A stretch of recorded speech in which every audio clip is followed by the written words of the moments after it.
Welcome into a Friday edition of the Jordy Culotta Show, revived and back here on this Friday. Very embarrassed about what happened yesterday morning. I wouldn't be embarrassed. Oh. Just a shocker. Got the stomach of a 10-year-old. Yeah, it's man. happened before. We've seen it before. Now, what's going on? But you bounce back like 100%, almost like better than you were before. Kelly thinks I'm lactose intolerant. You may be. You think? Maybe. I mean, how often do you run into milk? You don't drink You it. drink a smoothie like every day. I drink a smoothie a lot. Yeah. And the same one. Yeah. I just think I got bad milk. Maybe. Something went on. I wonder if you were the only one yesterday, if there was like a pandemic going across, like Why didn't you everybody's accept the smoothie I offered you? Yeah. But I mean, so I'm sure there was other people that went to that Smoothie King and got the same bad milk. I don't know, man, but I'm back. I'm back here on this Friday. Shout out to the crew for holding it down on Thursday. Great work by Katie, Jack, and Lloyd holding us down here. My apologies to Garrett Temple and to Megan making money as I bailed on both of them yesterday. I've talked to him since then. I was really looking forward to the conversation with Garrett Temple. He's working out this morning and back in the gym, but we will track him down at some point here this summer to get his thoughts. I really wanted to talk to him about the finals and Giannis and Ben Simmons and sports psychology and the Brooklyn Nets and his experience with Kyrie and all of that. And we will get to that conversation at some point here on the Jordy Culotta Show. Doesn't look like that's going to happen today, but Willie Fritz will be here, who's the head coach over at Tulane. And Fritz has done a phenomenal job of making the Green Wave really relevant again, as his name continuously pops up in open jobs. I think we've seen it as a finalist for, or at least being kicked around for some Power 5 jobs. Tulane really does know what they have in Fritz, and looking forward to catching up with him at 8:15 or 8:30 this morning, as Fritz will be here talking about his 15 returning starters that he's got from last season. He's got a new defensive coordinator in Chris Hampton. So a lot to get to with Coach Fritz coming up here at 8:30 this morning. We'll also talk to Nathan Velasquez in the second hour about what the latest is over in Hollywood and what's happening in the movies. I saw Space Jam yesterday with little Jay. Lloyd saw it last night. I figured we might talk about it, so I queued it up last night on a streaming service. And what are your thoughts? What do you think? All in all, we brought Jordan, right? I mean, this was he was. You went to the movie? I went to the movie theater. First time. A matinee. A matinee. Oh, yeah. First movie experience since. Golly, Lloyd. Since the Joker, when you matineed that one by Probably yourself. the Joker, yeah. I mean, me and Kelly have been together now for a year. I mean, I don't think that we've been to the movie. I haven't been in forever. That was the first time that we've been. So at least 2 years. I always found the movie date a very odd scenario. Yeah. Whenever you're going to, I guess, get to know somebody, but you can't say anything and you just sit right next to them. And you're in a dark room. Like, the tension's obviously there. And people are pointing at you when you do talk. Yes. You know what I mean? Right. It's a very awkward conversation break. I agree. Yeah. That's kind of like a third. Where did you grow up? Yeah. Right. How old are you again? Popcorn or candy? Butter? You don't like butter? I'm leaving. This movie sucks. Let's make out in the bathroom. But all in all, I thought it was okay. You know, I mean, I thought that LeBron was a little cringy in his acting, but the way that they kind of incorporated all of huge flex for Warner Brothers. Good God. I think that really saved the movie. I think so. Like you're talking about, I mean, even in the intro, they obviously there's a new Matrix coming out. If you haven't seen the movie, they forced the Matrix down your throat about 5 different times. But there are some cool scenes that Warner Brothers can flex because they own the rights to all these things. And so when they go gather the Toon Squad back together, they incorporate a lot of different things from movies that they've put out in the past, and it was awesome. I thought the basketball part was cool. Bringing in Klay Thompson, obviously his negotiation with Anthony Davis worked out. Look for Dame Lillard to join the Lakers as he was a part of Space Jam as well. But all in all, I thought it was good, man. I thought it was a good little wholesome movie. Yeah, funny. Fun. Yeah, right. Do you think that's what LeBron's really like? Because was he acting? Because he had to have gotten like a piece of that script to be like, I'm not going to be this. I mean, for all intents and purposes, he's like a bad dad. He's like an asshole dad. Yeah. Like throughout a lot of the movie until, there's obviously a crescendo to where the movie changes. But at the beginning, you're like, good God, is he like this in real life? I can see how he's hard to play with. Definitely. I can see where to me, he seems like much more of a difficult of a teammate than he would a dad. Yeah. And I don't know anything. Me either. That's what I'm wondering. I know nothing. all I see is him sitting courtside at a lot of Bronny's games. Yeah. That's only fathering. I've seen the Taco Tuesday videos of him sitting around the table with his kids. But it does seem like that he has a good relationship with his kids. Oh, I think he's And actually just like, watching that. Yeah. And I mean, like I would be more curious about Michael Jordan and his relationship with his kids. Even like after watching The Last Dance, you only see him for like 30 seconds in the 10th episode, and that had to be him who decided to F them kids. Yeah, right. Like he was the one that was like, I don't want them on that. I mean, you never saw his ex-wife, you never heard from Juanita Jordan, and you rarely heard from his 3 kids. I mean, there was only one excerpt in like the 10th series or the 10th part of the documentary of his sons and his daughter talking about the noise in Utah. It wasn't even like they were talking about what it was like to be Michael Jordan's kid. I mean, it was like they were Cut talking. that part. Yeah, I mean, it was like talking about just making like a road trip in '98. I don't know well enough to speak on it, but it does seem like LeBron is very invested in his kids. Mm-hmm. Oh, I think he's a good dad, but I would just say, like, I think he's probably a phenomenal dad. It seems like his kids, like, love him and treat him not only like a dad, but like a friend. Yeah. But I just thought that was weird. If you're going to write the movie that way, it seems like you would have, like, I don't think it was that important to the movie for him to act like that. It could have just been like your son gets kidnapped into the Matrix, whatever, and y'all still have a normal relationship. It was very contentious. I think Yeah. they were probably And it trying made- to give it more depth. than Yeah, the they first were trying to Space make it Jam. like a movie. Yeah. It made me wonder if that's like, it kind of had the feel of LeBron James Jr. is the older son who's very invested in basketball, and Bryce Maximus might be Yes. this like more into Like Dwayne Wade. Yeah, like the Twitch and the streaming, and he's like, bro, you're good at basketball, just play basketball. Yeah. And he's like, that's not what I want to do, Dad. I don't wanna do that. And LeBron can't wrap his head around why you wouldn't want to play basketball. Yeah. Yes. It might have been more like closer to that. Maybe, yeah. There could be. Yeah, I mean, like Because you don't see a lot of Bryce Maximus out there. You see a lot of Bronny. tons, Yeah. tons. I mean, just That's like true. Dwayne Wade. I mean, Yeah. think about his kids. I mean, his oldest is a star basketball player, and his youngest is transgender. Yeah, you know what I mean? David Yeah. gets supports him the most that he like. That's more than anybody could. Yeah. All right, so we'll talk to Willie Fritz coming up here this morning on the Jordy Culotta Show. We will also get to conference realignment, which seems like it has already happened. I mean, I am operating under the mindset that Texas and Oklahoma are joining the SEC. I mean, it's not a matter of if, it is when. Because That's simply, in my opinion, if Texas and Oklahoma were not doing this, they've had multiple opportunities to come out and deny it. Right? Like, I mean, Yeah. if this is not a story, you can even get like a lighthearted denial. I mean, you don't have to come out and bang your fist on a podium and say, we're not going anywhere, which they haven't done. They also haven't even said, hey, look, I know that there's a lot of discussion out there of us possibly leaving the Big 12. At this point, we're not prepared to talk about that, and there's no decision that has been made. Okay, cool. None of that. I mean, there's been none of that from Texas and Oklahoma. In fact, the Big 12 had an emergency phone call with all of the ADs and presidents yesterday, and Texas and Oklahoma wasn't on the call.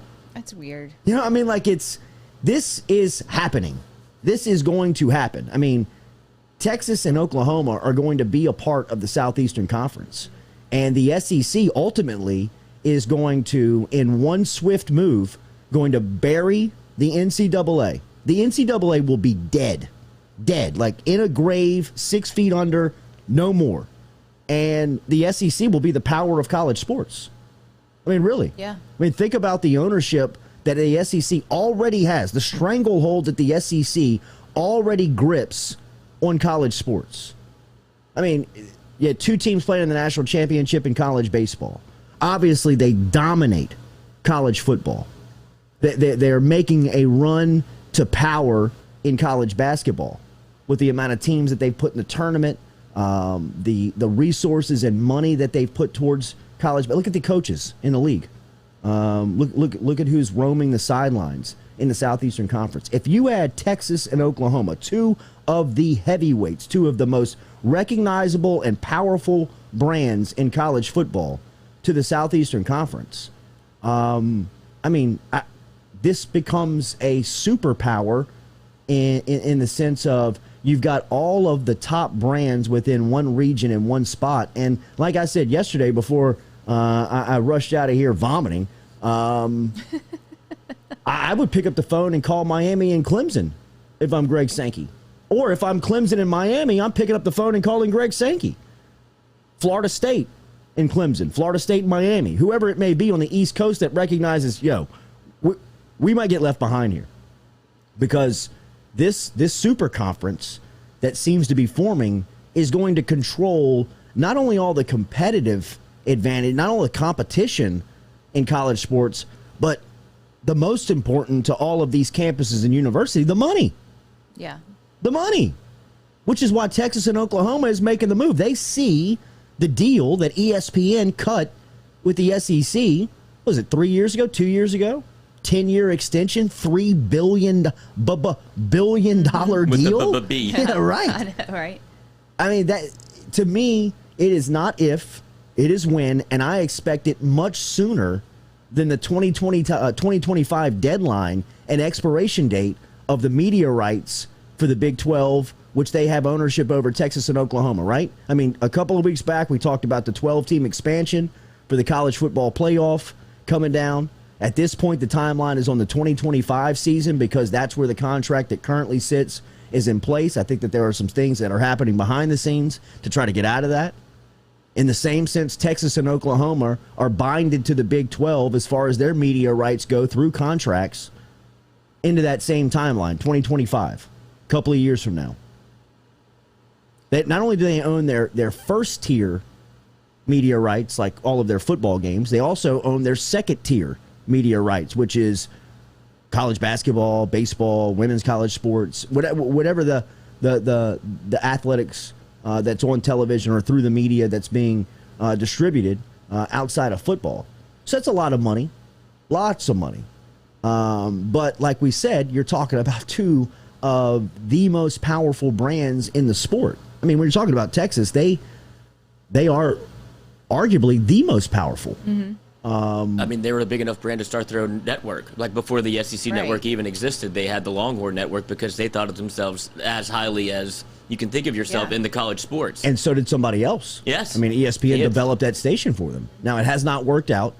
It has not been the animal and the advantage that Texas foresaw, and I don't think it was the windfall and the moneymaker that ESPN expected it to be. But it gave the blueprint for the SEC network. It I did. think it might have been like a little trial run to see, like, how do we get this going? Let's make mistakes with the Longhorn network and then unveil the SEC network, which is, Flawless. I would say, changed the way college athletics as we know it. Is viewed and sold. Yes. The way you watch it, the way you sell it, the way you distribute it, the way that you digest it And the money that's made with it. is insane. Do you think there's a chance they could firm this up today, the last day of SEC Media Days? Like, is that why they dropped this nugget on Wednesday? No, I don't. But yeah, Texas, the SEC Media Days wrapped up yesterday. Oh, it was yesterday. not today. But I think it was calculated in dropping it during Yeah. that time. Yeah. Had to be, yeah. Especially during Texas A&M's.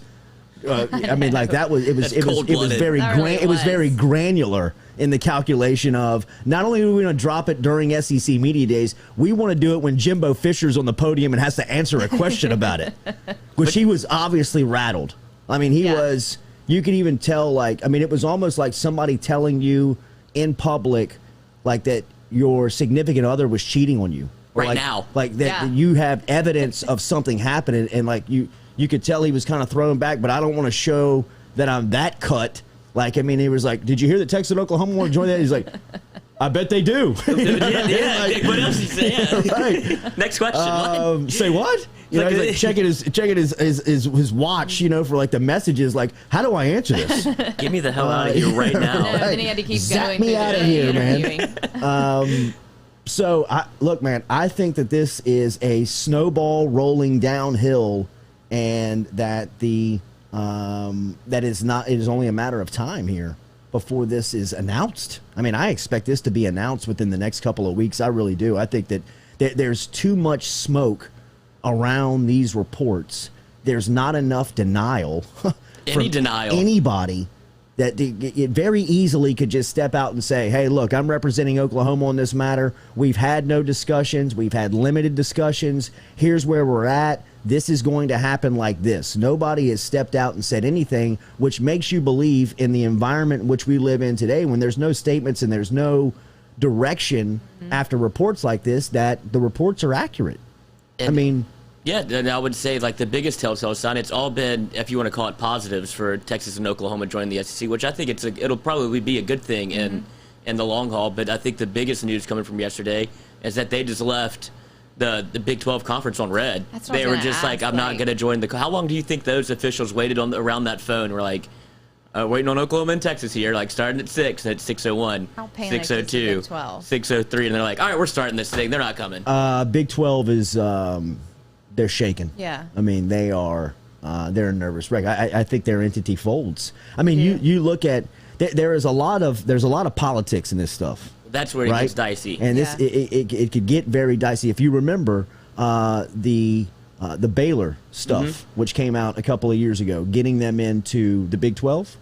Is that Yes, right? yes. Is that right? And, Yeah, yes. and they were trying to stop Texas A&M. Texas from leaving. Right. And the governor of Texas at the time was a Baylor grad, and she had like worked into the contracts, or kind of made it a point of direction for her to make sure that Big 12, make sure that Baylor was in, and make sure that the other schools weren't leaving. If you look at Oklahoma, their governor right now is an Oklahoma State grad, and there is a lot of talk around that state that Oklahoma State has always kind of been tied to Oklahoma. Like if Oklahoma does something, Oklahoma State has to be with them because they're the top rival. Where there's nothing logistically, there's nothing contractually that says that has to happen. And obviously, if the Oklahoma program and Oklahoma University was invited to the Southeastern Conference and allowed to join the SEC, that would be a nice windfall for the state when you talk about the amount of money that the SEC is going to provide for a flagship university of Oklahoma.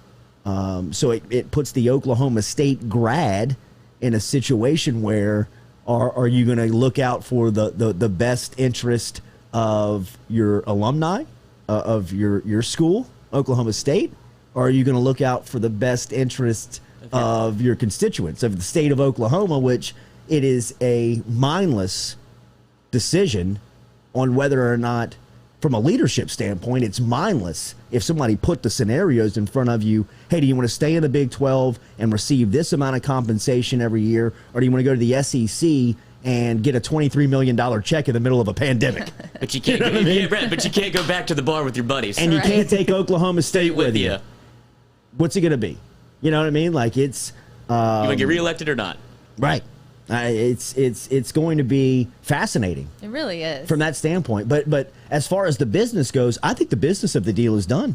I really do. I think that now behind the scenes, they're only working on the logistics of how to make this happen. As quickly as possible. As quickly as possible, like. yes. I mean, I think that Texas and Oklahoma have enough money where you can almost penalize them, not whatever you want, but almost whatever you want, and they can cut the check, one check, really, and say, we're out. Yeah, what name your price. I mean, that's fine. I mean, we'll cut you this check, and we'll just get the hell out of here. I believe this happened to Maryland a couple of years ago with the ACC, and they had to pay like a $52 million penalty clause or something like that. Yeah, it was $50 million, and then they legalese, did some court workings and got it down to $30 million. But I'd imagine if you're Texas or Oklahoma, the same thing's going to happen. They're going to put some number out there, and you're like, all right, well, let's go to an arbiter and get this money right. Let's figure out where we could, like a mediator almost, and figure out a number because we're leaving. Yeah. And that number is too high, but we're going to settle on something. Right. So that's what I mean. There's precedents for this happening before. A lot of it gets interesting with what do you do with the Longhorn Network? Like, where does that money go? The Big 12 money for like TV contracts and stuff like that. Because, I mean, those are their two bell cows for making money. If you're in the Big 12, like that's your two top dogs whenever you need. Yeah, they get a higher percentage of the cut. Yes, they get a higher percentage of the payouts when the Big 12 distributes their annual check. Texas and Oklahoma get a percentage higher than the rest of the schools. I mean, could you imagine going to LSU and Alabama and dropping off a heftier check than you gave to Ole Miss and Georgia on what the pushback would be? Yeah. You know what I mean? Like, they understand within the Big 12 that these are the two in the driver's seat, right? Oklahoma's driving, Texas is riding shotgun. They get a little bit more cash than everybody else, but we'll ride along because they bring us with them. They come to the SEC. It's like, hey, man, dissolve that Longhorn Network. That ain't coming with you. And all of these payouts are going to be equally distributed every single year. And if you want to bitch about it, we'll go get Clemson. Yeah, you don't have to come. Yeah, right. You know the rules when you signed up. Yeah, exactly. But I think if they're in the Big 12 network or the Big 12 whatever, like with the Longhorn Network, while this is going on, they have to forfeit that money. They can't take any of the money if they're in negotiations with the SEC. Oh. So I think that's how it works, is what I've read, but I'm not entirely sure. But I guess they can foot that bill for a minute. Last thing Texas is worried about in this deal is money. I'm telling you, Texas has more money than they know what to do with. They really do. I mean, they've got, I believe they had a $5 billion endowment. I'm not talking about like lifetime. I'm talking about like last year. Yeah. You know what I mean? Like they got dumb money, stupid money. Texas A&M's got that type of money too. I mean, they really do. I mean, Texas A&M. I believe Texas A&M has like it's some ungodly number of like the most amount of CEOs graduated. Really? In the country, like outside of the Ivy League school. Okay. You know what I mean? It's well, yeah, because it's one big cult. I'm it sure is they very see much a cult. A&M It is graduate with their dumb ring. It is like, it is a very much a cult. It is very much a cult. The most bizarre. They chase that dog around and they wear their white. They're all white. The milkman uniform. It is very very In the strange. ring. It is but they are strange. very very smart and rich. Yeah. You know what I mean? It's nepotism. They've networked from the top down. So the money's not the issue in Texas. Really, for that matter, Oklahoma as well. I mean, Oklahoma's got think about the reign in which they've had in college football. I know we can all crack the jokes about what happens when they do get to the playoff, but they're continuously in the Final Four every year. You know, I mean, that does a ton for their brand. That does a ton for their recognition. It does a ton for their interest level outside of their campus, which keeps people buying merchandise and buying tickets and spending money on Oklahoma football and athletics. And if you're talking strictly football, Oklahoma's a better team coming into the conference. Sure. Like Texas they haven't been very good. That's why I'm saying Oklahoma's sitting in the driver's seat and Texas is riding shotgun just because Oklahoma has the better program. You know what I mean? I mean, really, when you looked at it from outside looking in, you would think that Texas would be the A-list player and Oklahoma would kind of be the co-host. No. Oklahoma's the one driving. And Texas is the one that's saying, "Hey, we can come too, huh?" Yeah, but name alone, right? Like we're still in, right? Yeah, we're still cool. We're good. Luckily, you're still in, but you're sliding every day. You know what I mean? Dust off that tighten the leather hell jacket. up, bro. Yeah. So it is crazy. Lee Gilly brings up a good point. Geography should be reset for sure. Yeah, I think if you add two teams, that's west of the Mississippi, that there's definitely going to be some type of restructure. I said this yesterday. The SEC network, which is owned by the Southeastern Conference and has, last say-so on what's being produced on that network, was giving scenarios yesterday at SEC Media Day on what the schedule and alignment would look like with Texas and Oklahoma added to the mix. Now, they've got programming to speak of. Peter Burns and Alyssa Lang and Roman Harper and all the people at the SEC network, they've got material to talk about sitting in Hoover by just covering the teams that are there. It's not as if right now they're looking for content, right? Which is an issue in television and in radio and in entertainment. In the off season, you are constantly looking for some type of new angle, new story, something to talk about. When you're camped out in Hoover at the Winfrey Hotel for SEC Media Days, content is being dropped off on your set all day, every day. You don't have to make up things to talk about. You don't have to look for things to talk about. They spent an hour and a half talking about the scenario of Oklahoma and Texas being in the league yesterday while they had 4 teams being presented at SEC Media Day. When I saw that, I said, it's over. Yeah. It's over. It is not a matter of if, it is when this happens. And I think it happens way before the 2025 media rights concludes and expires with the Big 12 and Texas and Oklahoma. I think they're trying to get them in the league for next year. Yeah, I agree. Like, I think they're trying to make this happen, like, next season. That's what it seems like. Right, and like you said, Katie, I don't think they release it this early if there's not a plan where they see this for next fall. Yeah. Yes. 2022. Well, what they're telling you to do is prepare yourself, people. Yeah. Like, get ready. It's coming. Yeah. This is shaking up, and Texas and Oklahoma are going to be in the SEC, and I don't think it ends there. I really don't. I think at the end of this, The Southeastern Conference is going to be renamed the NFL. That's what I was going to say. What will the new name be? Well, I mean, you can't keep it at SEC. Oh, you got to keep it SEC for branding. It'll be SEC for branding, but I'm saying what it's going to look like and what it's going to function like. It's going to function like the AFC and the NFC and the NFL. And whoever wins those two divisions, they just play. And who are we going to argue is not the national champion? But y'all don't think they're going to have to change the name at some point, like in I the don't think so. conference? So do you think? I'm sorry. Maybe, No, it's okay. maybe It's like like some kind of super conference. Power SEC Yeah, or something. Mega SEC or Super SEC. Yeah. But I mean, SEC of America. SEC, Yeah. but SEC has to last because that's where everybody wants to join. You know what I That's mean? the brand. Yeah. It's like USA. And the SEC has this stigma with it of power and It does. balance, or not balance, but or just being sturdy. I mean, like they feel very in a world of the NCAA and conferences that feel very shaky and feel like they're very operating with no confidence. The SEC is the biggest dog at the party, knows it, feels it, and I mean they are having their door knocked on by two of the most powerful brands in the sport, asking if we can come in. I mean, Sankey to me was very easy on Monday. He was very relaxed. He was very chill in a message and in a time where he was being very authoritarian, which you rarely see that from him. You rarely see him, put the NCAA on blast like he did, both in Ross Dellenger's article and the way that he addressed the opening statements of the Southeastern Conference Media Days that started this week. And now looking back on it, I mean, I think he knew that this was going to pop this week. I think he knew that this was going to break this week.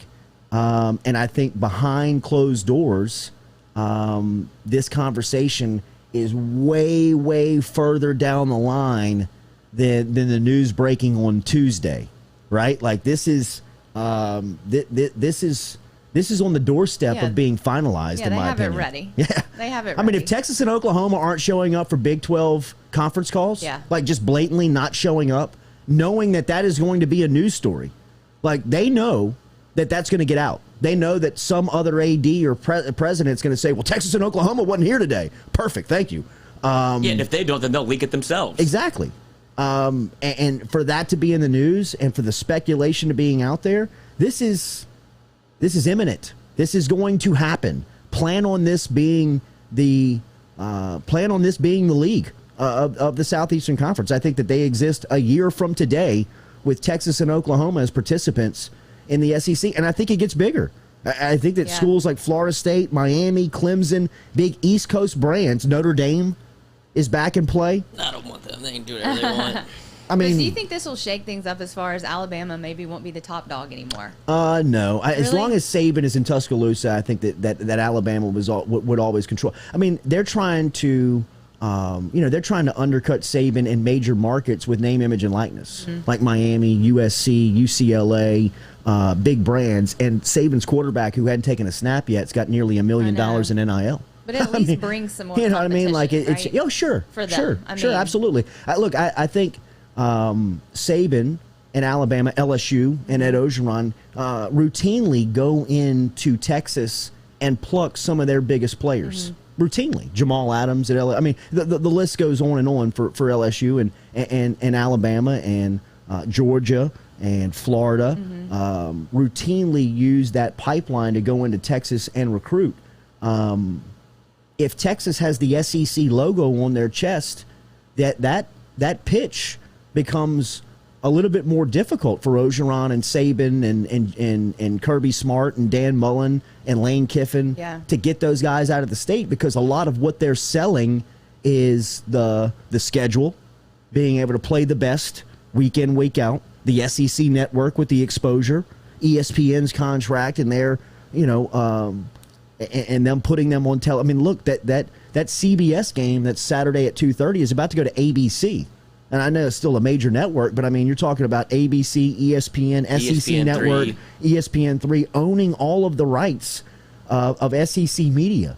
And with a $3 billion contract, they're only going to expose that.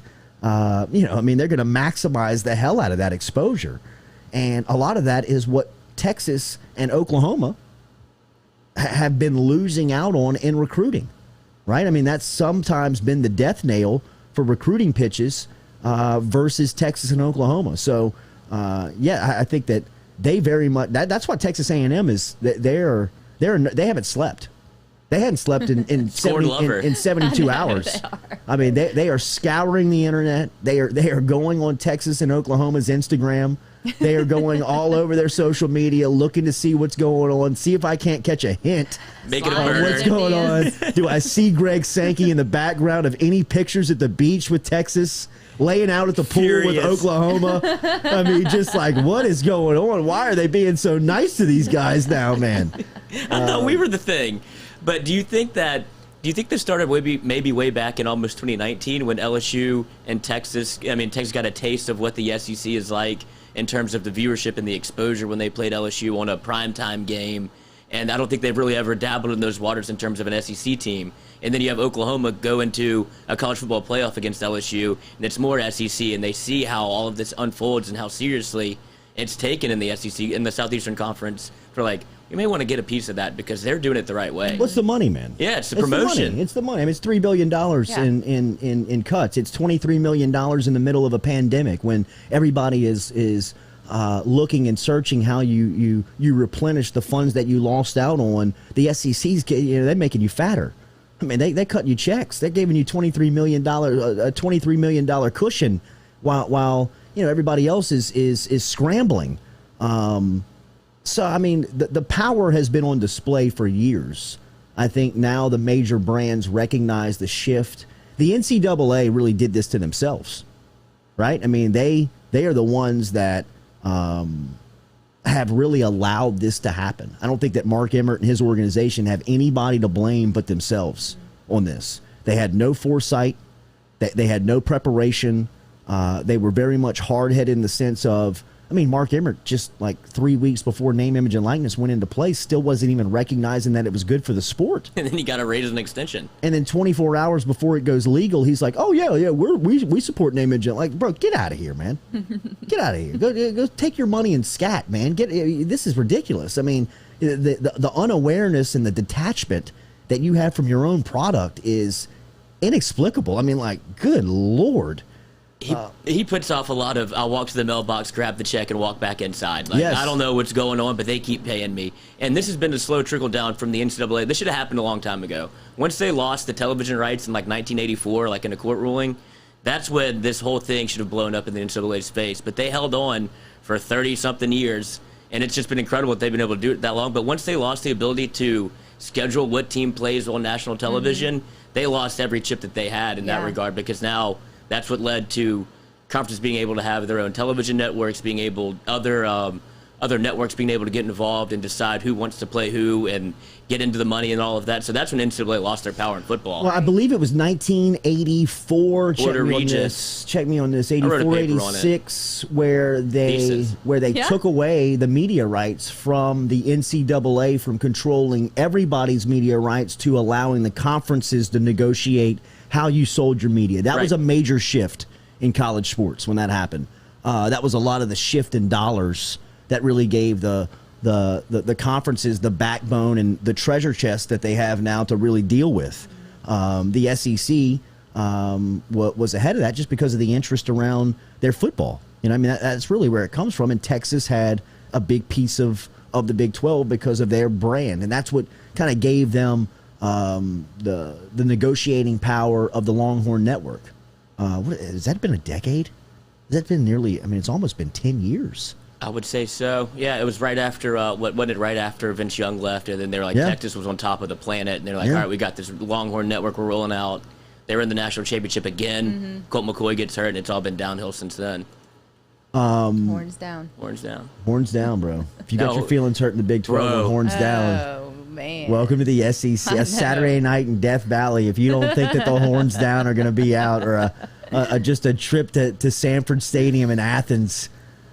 Maybe that was just the Big 12 trying to get one more thing to stay relevant before all this popped. Possibly. Right? Because they're just, because like we don't have anything good that's going to talk about. Let's bury Texas. Yeah. And maybe the SEC will shit on them while this is happening because we're gonna leak this horns down I thing know. about it. It's also very ominous. It's like, all very we might not calculated, call a it seems. penalty, but we might. Depends on who you do that. It's like, what kind of meeting was that? That's right. Yeah. Daily, we were brought to you by A-Bear Specialty Meats. Remember, A-Bear Specialty Meats is located on Jefferson Highway here in Baton Rouge, right over there next to Pearson's Luggage in the Bocage Shopping Center. They offer food. They offer lunch daily starting at 11 a.m. if you want to stop in and see them. They got great chili dogs. They got a seafood po' boy special. They got a sausage po' boy, and they got a chicken salad sandwich that you can also get that's on the menu daily. They have a freezer full of things that you can bring home this weekend and cook, whether you're looking for hamburger patties, you're looking for steaks, or the obviously A-Bears is the home of the debone stuffed chicken that you can stop in and grab today. Sophie's dad got over some at fillets A-Bears. from there and said they were excellent. The fillets are Excellent. fantastic. Sophie I'm raved telling about you. it. I mean, he was like, I mean, they were some good fillets. I know that we are tied to A-Bears and we love our partnership over there, but I hadn't had anything bad. Yeah. I really have not It's all had great. anything bad from A-Bears. Everything is fresh. Everything is, you can just tell that they care. I mean, they're not putting anything out there that you would say, ugh, how did you come up with this? I mean, just everything seems fresh. Everything seems like they're involved in what's going on. The selections in the freezer are fantastic. So if you need something this weekend, I talked to a lot of people who are getting you need away. something this weekend? Oh no, I'm You gonna be still cooking lock, at A-Bears stock, at my and barreled house? from. You good? I'm You good, good from and tightened July up? 4th. Yeah. I brought like way too many hamburger patties, and I put them in the freezer. I made meatballs with them and did spaghetti in the meatball. Yes. So I mean, I'm just taxing A-Bears. Yes. Yeah. Cody, I ran into Cody Edwards yesterday over at Red Stick Sports, and he and I were talking about going to get some lunch over at A-Bears. Yeah. So, and thank you to Red Stick Sports for what they do for us. We got a really cool piece of merchandise that is about to drop over there that I think a lot of people are going to love with our alignment with the LSU basketball program and some of the news that is broken here on the Jordy Culotta Show with Will Wade embracing the bad boys of the SEC and Adam Miller, the leader of the team, really kind of following that message up with embracing that role of the bad boys of the SEC. All right, Ross Dellenger over at SI has been on top of this stuff, man, from day one. All the name, image, and likeness, conference realignment. He and I are going back and forth about jumping aboard here in the next couple of minutes and talking and catching up on his thoughts on SEC Media Days the last couple of days, to everything that's happening right now in the sport, to all the discussion of Texas and Oklahoma. And will it stop there? Will expansion for the Southeastern Conference finalize at 16? I don't think it does.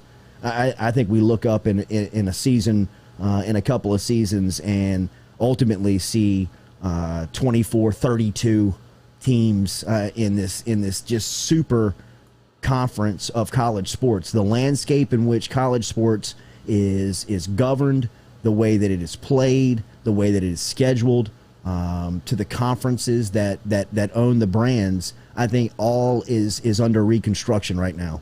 I think it is a total rehaul of college athletics in the way that we know it and the way that we understand it, and the way that we talk about it today will be significantly different than the way that we talk about it a year from now, and way different than the way we talk about it 2 years from now, and even more of a change than we talk about it 3 years from now. I think that change is on the horizon. Greg Sankey nearly sang the Beatles song for you. A change is a-coming. He nearly sang it a couple of times earlier this week talking about college sports, and obviously he was doing that for a reason, because change is a-coming, man, and this train is flying down the tracks, and it does not have a conductor. I mean, there's nobody that you can say, yo, man, slow down. Slow this thing down. There's nobody behind the wheel right now. It is just flying down the tracks, and there is no stopping this thing, and change is all in its way and all behind it. So you see it as one mega conference. You don't see a Pac-12 or them combining to make another super conference. Who is really going to be relevant in college football if you add Texas, Oklahoma, potentially Miami, Florida State, Clemson to the mix? Well, I'm saying you can't do that. I'm saying it would be Miami, Florida, Clemson, Oregon, USC. There's enough power players out there to form another league, and then it would be the clash of, you do. Because my concern is, and I heard Sanford Steve talk about this on a podcast, if it gets to 16, you don't even get to see the matchups you want to see every week. You know, it's not that round robin format where you get to see everybody play each other. It turns into like, oh, we'll play them in 3 years. Like, and it kind of dilutes the product a little bit of what made the SEC so great is these intense rivalries because you play each other every year and you can't really run from it. Like LSU you have to play Florida every year. That's what you play Alabama every year. That's what the entire conference is based off of, is the passion that derives from these games that you have to circle on your calendar. Mm-hmm. They are. There will be some. You will definitely lose out on some of that with the additions of this. I can expect them. I mean, like the way that the SEC Network laid it out the other day with the pod system and how you schedule, there was still an emphasis on keeping some of these rivalry games. The Georgia Auburns, the LSU Floridas. That was LSU Texas A&M they put together. I have the schedule right here. Let me pull it up. Keep them. But I mean, to me, that Texas A&M would be in LSU's pod, right? That's what I'm saying. It's LSU, Mississippi State, Ole Miss, Texas A&M. So you A&M. play the 4 games in your pod, but then there's also, from a scheduling emphasis, still the ability to keep some of these rivalry games. LSU, Alabama, if you want that game. Auburn, Georgia has historically been a conference rival game. Obviously, Auburn, Alabama. What do you do with that game? I'd imagine that they would be in the same pod, just because if you were doing it on geography. I could run down the 4 pods for you that the SEC put out. So Pod A would be Florida, Georgia, Kentucky, South Carolina. Pod B, Alabama, Auburn, so they keep that rivalry going. Tennessee and Vanderbilt. Sweet draw for Bama, of course. LSU, Mississippi State, Ole Miss, Texas A&M. Shit draw for LSU. Arkansas, Missouri, Oklahoma, and Texas is Pod D. So 4 different pods, and it'd be a 9-game conference schedule. You play the other teams in your pod every season, so that means LSU would play Mississippi State, Ole Miss, Texas A&M every year. You play 2 games against each of the other pods, so you pick 2 from all of the other pods, and then you the host team host every team at least once every 4 seasons, so they all play each other every 4 years. That's what I'm talking about when it gets diluted, and then you won't be able to see the games that you're so used to seeing. Right. Which it'll probably work. I mean, they know what they're doing more than I do, but I'm just hearkening back to a day when I'm going to be, I don't know, 30 years old, 35 years old, and go, I remember the old SEC whenever, the schedule was like this. Now it's like this. That just happens as you get older. But I would imagine the change is good. Yeah. Colin Dellenger. You couldn't take away some of those rivalries. I mean, like, you couldn't take away Alabama-Auburn rivalry. That would be people would riot. They 100% did these pods with that in mind. You couldn't take away the Egg Bowl. I mean, that would be. Right. I mean, you would lose a lot of people. So you have to keep those the intense rivalries together. Yeah. Yeah, they got to be careful. Let's catch up with one of the faces and the best college football writers right now. As you heard, Greg Sankey even make some jokes about Ross Dellenger in his opening remarks at the SEC Media Days, but it just gives an idea of the relationships that Dellenger has in the sport and really the access. And he was the one that had the great write-up on the changes that were coming to college sports earlier this week that dropped on Monday. Who knew the shoe was going to drop later the week that Texas and Oklahoma we're going to be, it looks like, joining the league in the Southeastern Conference, and we're able to catch up with Ross Dellenger, who has a very busy morning. We'll get him out of here before 8 o'clock, but want to catch up with him here on the Jordy Culotta Show. Delly, good morning. How are you, buddy? Good morning, Jordy. So bigger story this week, or the biggest story of the week, obviously, Texas and Oklahoma and possibly joining the conference. I was saying earlier in the monologue here when we were talking, that this does not seem if, it seems when this goes down. What do you make of this story and where it's at right now? Yeah, I think it probably is more of a win. It sure feels that way. Big 12 athletic directors and presidents met to discuss the issue last night, and Texas and Oklahoma were not on the call, which is probably a pretty good sign that they've already already made up their mind to exit the league. I think that the Big 12, the rest of the 8 teams are trying to convince or hoping to find ways to convince the presidents of Oklahoma and the presidents of Texas to stay. But it feels like, especially in Texas in this case, it feels like they've already made up their mind, and this has been, for weeks, if not months, something that they have dwelled over and come to a conclusion on. Many people have looked at 2025 because of the media rights and the ownership of the Big 12 with those rights. Do you see something happening before that? I do, yeah. I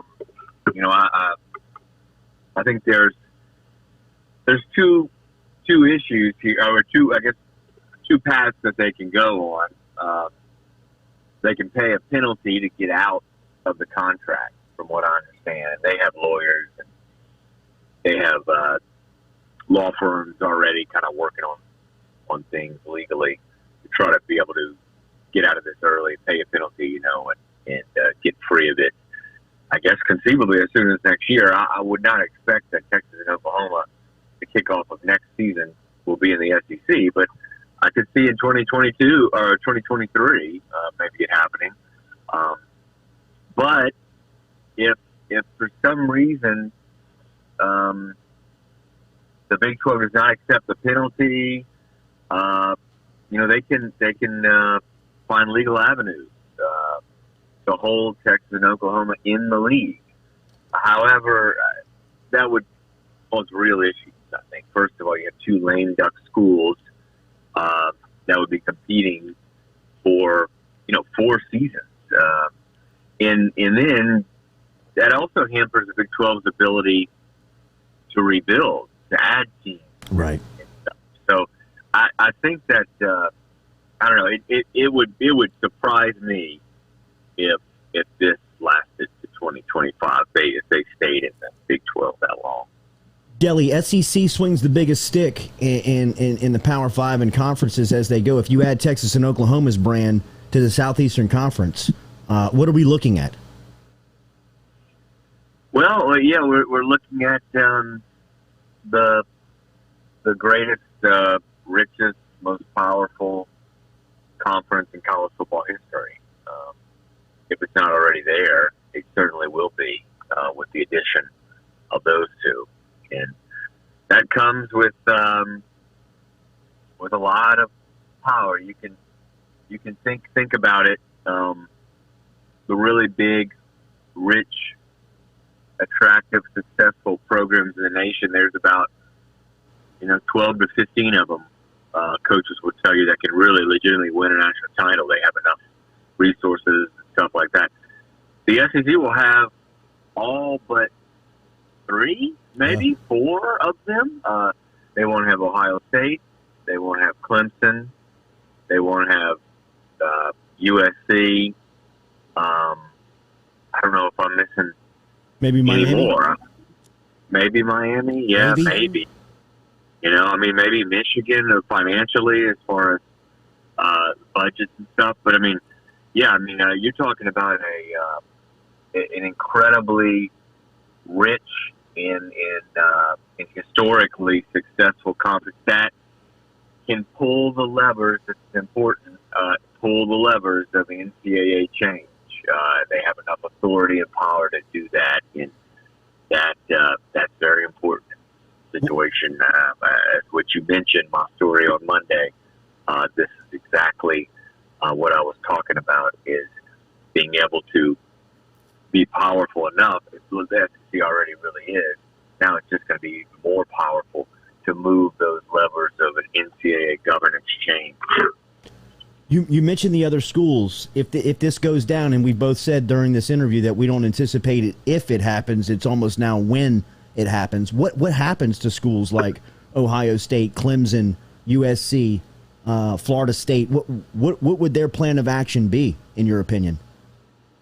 Well, I think we'd go one of 2 directions. This does happen. When this does happen, it go one of 2 directions. Number one, you'd have 4 power conferences, not 5, and the 4 power conferences would likely all be expanded in some way. Obviously, the SEC would, and the Big 12 would be picked apart, and you can have 4 16-team super conferences. That's certainly an option. The other option is that the Big 12 rebuilds. Pulls some American athletic conference teams and gets back maybe even to 12, adds 4 teams, and everything kind of stays the same except for the fact that you have the SEC with the additions Texas and Oklahoma at 16. I tend to believe that even if it is the second option in the Big 12 rebuild, I kind of tend to believe the ACC and the Big 10 and maybe even the Pac-12 are not just going to sit there. Texas and Oklahoma have gotten, or the SEC would have gotten Texas and Oklahoma, and like I said, it would have been so powerful. Some of these conferences would try to, if they can, increase, and get new brands. I think a good example is Notre Dame joining, ACC wanting Notre Dame to join the ACC. So I don't know. I think they're going to sit. They're going to sit back. So this is the start of probably a pretty significant realignment wave. Before the realignment even happens, the SEC has to vote on it. Each team in the conference has to vote. Is there a scenario where they get enough votes where this thing is nulled before it even starts? Because Texas A&M is a no. Yeah, unlikely. You're right. They have to get 11 of the 14 have to vote yes in order for this to pass. So they have to get 4. Texas A&M would have to rally 3 other members to vote against this proposal. You might ask yourself, why the heck Mississippi State or Arkansas? Ole Miss, Arkansas? Why they would be for this? It would make their path to the playoffs more difficult. It would basically, in a lot of ways, automatically saddle them with another loss every year potentially. I think I've asked that question to people, and the response is very simple. The excitement of the Texas Longhorns and the Oklahoma Sooners coming to your conference, to your stadium for a game, is something that is a powerful incentive. And I think that SEC athletic directors are really excited about that prospect. Those not named Ross B. Hork, but everybody else seems to be someone on board. There's something else here, too. Greg Sankey has a lot of respect and a lot of power. If he wants this to happen, it'll happen. And it seems like he wants it to happen, right? I can't imagine him not. Yeah. He had a smirk on his face all day Wednesday He did. at SEC Media Days when the news broke. I met with him. I had scheduled an interview with him an hour after the news broke. And let's just say he didn't seem upset at all. The SEC, NCAA, and a fight to change college sports is the name of the article that was published earlier this week on Monday at the beginning of SEC Media Days. It was written by Ross Dellenger, who is recognized as the best pen in college sports right now. Get over to SI.com and check out his latest work. We appreciate his time here on this Friday morning. I know he is crunched in between interviews and squeezing us in here at the end of the 7 o'clock hour. We very much appreciate it. Have a great weekend, Delly. All right, guys. See y'all. All right, man. There was Ross Dellenger earlier, as we said earlier this week, had the great article. If you have not read it, you can get an idea of the change that is coming to college sports. And then, as we said, it is titled The SEC, NCAA, and a Fight to Change College Sports. I hung out with Delly a little bit on Monday, and I can just tell you, in a room full of writers, in a room full of power, Delly is different. I mean, you can tell that his access is different. The information that he has and the ability to translate that information from his brain to his articles is a little different on the way that he is able to spell that out. And in my opinion, right now, he is the heaviest hitter of college football writers that exists. So we appreciate him stopping by here on this Friday morning. Daily, we're brought to you by Edward Jones. Remember, if you need financial guidance, if you need financial help in what to do with your finances, whether it is investments, 401k, Social Security, any type of questions you may have about that, you need to get in touch with our friends Daniel Newman over at Edward Jones. Daniel.Newman@edwardjones.com is how you easily can get in touch with him. You send him an email, within the next 10 minutes he'll have a reply to you. If you want to set up a meeting, if you want to get a face-to-face, hit him on email, daniel.newman@edwardjones.com. He's done significant work for us in just a short time that we've been over there with him. It's been 6 months, and we've seen great returns on rolling over our 401k to Edward Jones and Daniel Newman. Very easy to work with. He promised Katie and I that on the first meeting that we met with him, and it's been extremely simple to deal with him every single day on Edward Jones. Daniel.newman@edwardjones.com is where you get in touch with him through email. Stop and see him out in Central. 401k, Social Security, any questions you may have, get in touch with him. We'll be back with the 8 o'clock hour. We got a lot to get to. Nathan Velasquez will be here, and we'll talk more conference alignment coming up here on the Jordy Culotta Show.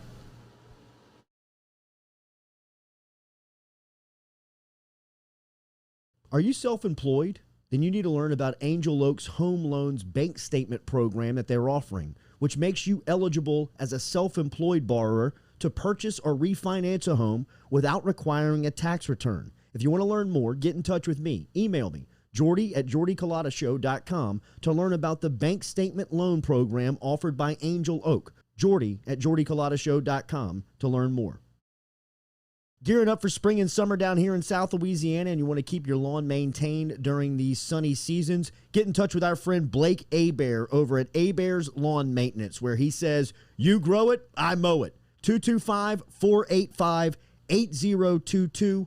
225-485-8022 is where you can find Abear's Lawn and Maintenance, the official lawn and maintenance company of the undisclosed location.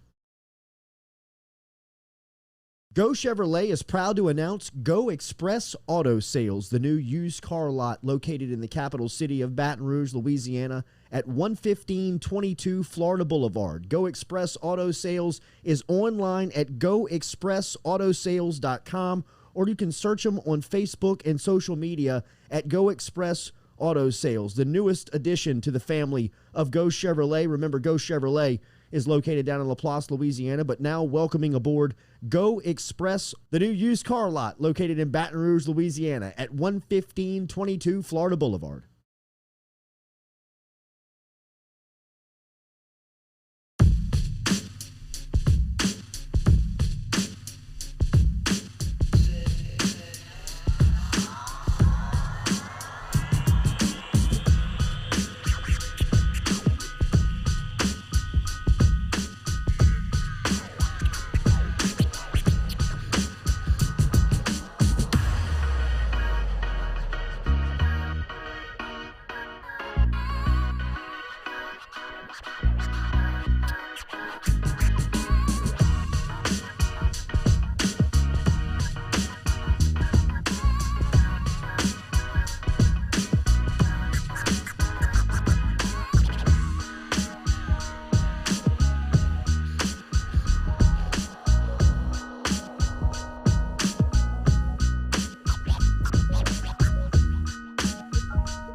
Welcome back into the Jordy Culotta Show live on this Friday. Remember, everything is driven and powered by Go Chevrolet here on the Jordy Culotta Show. Stop in and see Lee Carney, Nick Richard, and their entire crew. They're down in Laplace if you're looking for new cars. You want used cars over at Go Express Auto Sales on Sherwood and Sherwood Forest and Florida Boulevard. Stop in and see Go Express Auto Sales. Got great social media. You can find them all over the place. Talked to Nick Richard yesterday. They're getting Jack into a new car. As Finally. Yes, the entire Please. Jordy Culotta crew needs to be in a Go Chevrolet model of some kind. Wrap that Lloyd, you're car. next. Oh, I don't know. I got hooked up by my boy Bernardo. He just That's right, changed a you little did. piece out, got a shout out, got an A-Bears car, and it all worked out. I felt very Italian over there. So Go Chevrolet online, GEAUX Chevrolet.com, and remember our coffee over here on the Jordy Culotta Show is locally brewed down in South Louisiana by Majestic Coffee. That is Majestic Brews, and DeliciousSips.com is where you can find them online, and our water every day is from True Blue Water. As Katie sips one of her Get y'all True some Blue of one. these Go They just got H2Os. they got the new logos for I guess coming up in fall. That's the perfect the purple and tailgate. gold. Isn't And it? it's a good bottle, like a It good is. lip, a good lid, It not like a is. bitchy little recyclable I thing. agree. It's I like, agree. Where a Yeah. firm grip. Yes. Yes. Yes. You don't want the don't bottom lose the plastic little coming with lid. it. Yeah, Yeah, I'm with you, yes. man. I'm with you. When you drink it, it doesn't. Well, Jack had an issue with it yesterday while you were, Yeah, he did spill. That was spilled weird. all over himself. I can't help the college kids, bro. I mean, I'm talking about the mature adults out there in the world. You're trying to funnel it. Right. The people paying their bills. No, we talked about Go Chevrolet. If they do want to send a vehicle down with a little Go Chevrolet wrap, I know. Yeah. oh, where I'll drive that thing all around town. I'll go Drive fart? wrap. Yeah, I'll go from Baton Rouge to Alexandria more than you know. Yes. Why not? So that's an exposure you can't pay for. Yeah. So the entire first hour was deemed towards the expansion of the SEC in Texas and Oklahoma, and like we said, it does not feel like if this is going to happen, this is going to be something that when it happens. I think Texas and Oklahoma not being a part of the Big Ten or the Big 12 conference call yesterday with all the ADs was was as much of a sign as you can follow and need on this story to see that this is happening. I mean, the wheels are in motion. They are headed in the direction of the Southeastern Conference offices from Austin and Norman, Oklahoma, and Austin, Texas, and Norman, Oklahoma. And seems like that Oklahoma and Texas are going to jump aboard and put two more powerful brands in the Southeastern Conference. I mean, I was kind of thinking about where would you host Media Day? I mean, like if you're expanding this thing so wide and far, and you've got schools like this, I mean, you would almost have to bounce this thing around a couple of spots. I've always thought Nashville would be Yeah, that'd be a good one. a great spot. I mean, Nashville's a great city. Yeah, it is. Nashville is a great It's city. a fantastic. Now, I think that it has seen. I saw like for a 3-year stretch where Nashville was the fastest growing city in the world. Wow. Not the Believe country, in the world for 3 years. So I think from an infrastructure standpoint, like they've run into all types of like traffic issues and like pedestrian issues downtown just because of the influx in people. But as far as entertainment value goes, as far as eats, restaurants, entertainment. Yeah, it's entertainment. It's great entertainment. And just a cool town. Yeah. And it's got a great vibe. Great walkability. Yes. It'd be more fun than Hoover. More fun to host there Yes. than Hoover. Well, right? I mean, the thing about Hoover, man, and this year was a little different for me because this was the first year that I had done the in and out trip where I just went one day, which is really kind of the way to do it. I mean, I because feel you'd probably be dragging ass if you you stay packed in up there yesterday. for 4 days, man, and you're in a hotel. I mean, it's in the ballrooms of a hotel, and usually when we would go, we would stay at that hotel. There's a mall in that hotel. There's a food court in that hotel. So the next thing you know, bro, you look up and like for like 72 straight hours, you're you've never left. You go outside and you're like, Yeah, oh, yeah. God, You're it's like, the oh my daytime. God, what the? It's like big casino vibes. When you Yes. walk out, you're just Yes. like, Yes. oh, what time? It has day? Right, Oh. right. The sun is up. Yeah. So it does have that kind of feel to it that you're like bundled up into this hole for 4 days. I liked getting in and out because you're still able to do. I mean, SEC Media Day for somebody like us is nothing but networking, right? I mean, we didn't really bring home any stories for Media Day. We didn't shoot back any information that you couldn't find, whether it be on the network or listening live to the coverage.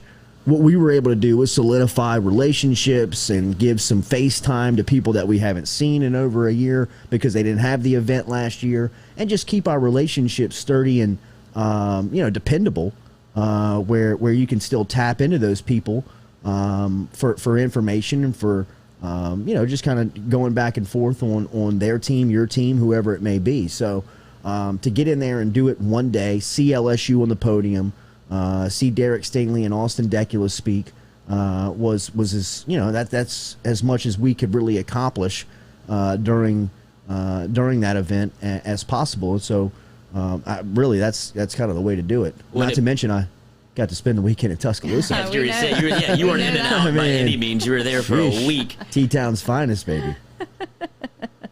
Oh, I forgot what I was going to say. Sweet. No, but it goes to show how you don't have to be there all 4 Yes, days. you do Whenever not. news like this breaks and you're not there, it doesn't matter. No. Because Right. all of that, that's almost national news. It is national news when Oklahoma, Texas breaks and joining the SEC, like there was no benefit of being there unless you're a Paul Feinbaum, where you're anchoring the coverage, and you can have these people on like a Ross Bjork who didn't want to be there at all, and he's like, yeah, I guess I have to hop on. Or like, if you're live tweeting, you might want to be there. Yeah, you might want to, get the captions rolling on the television. Be in the room.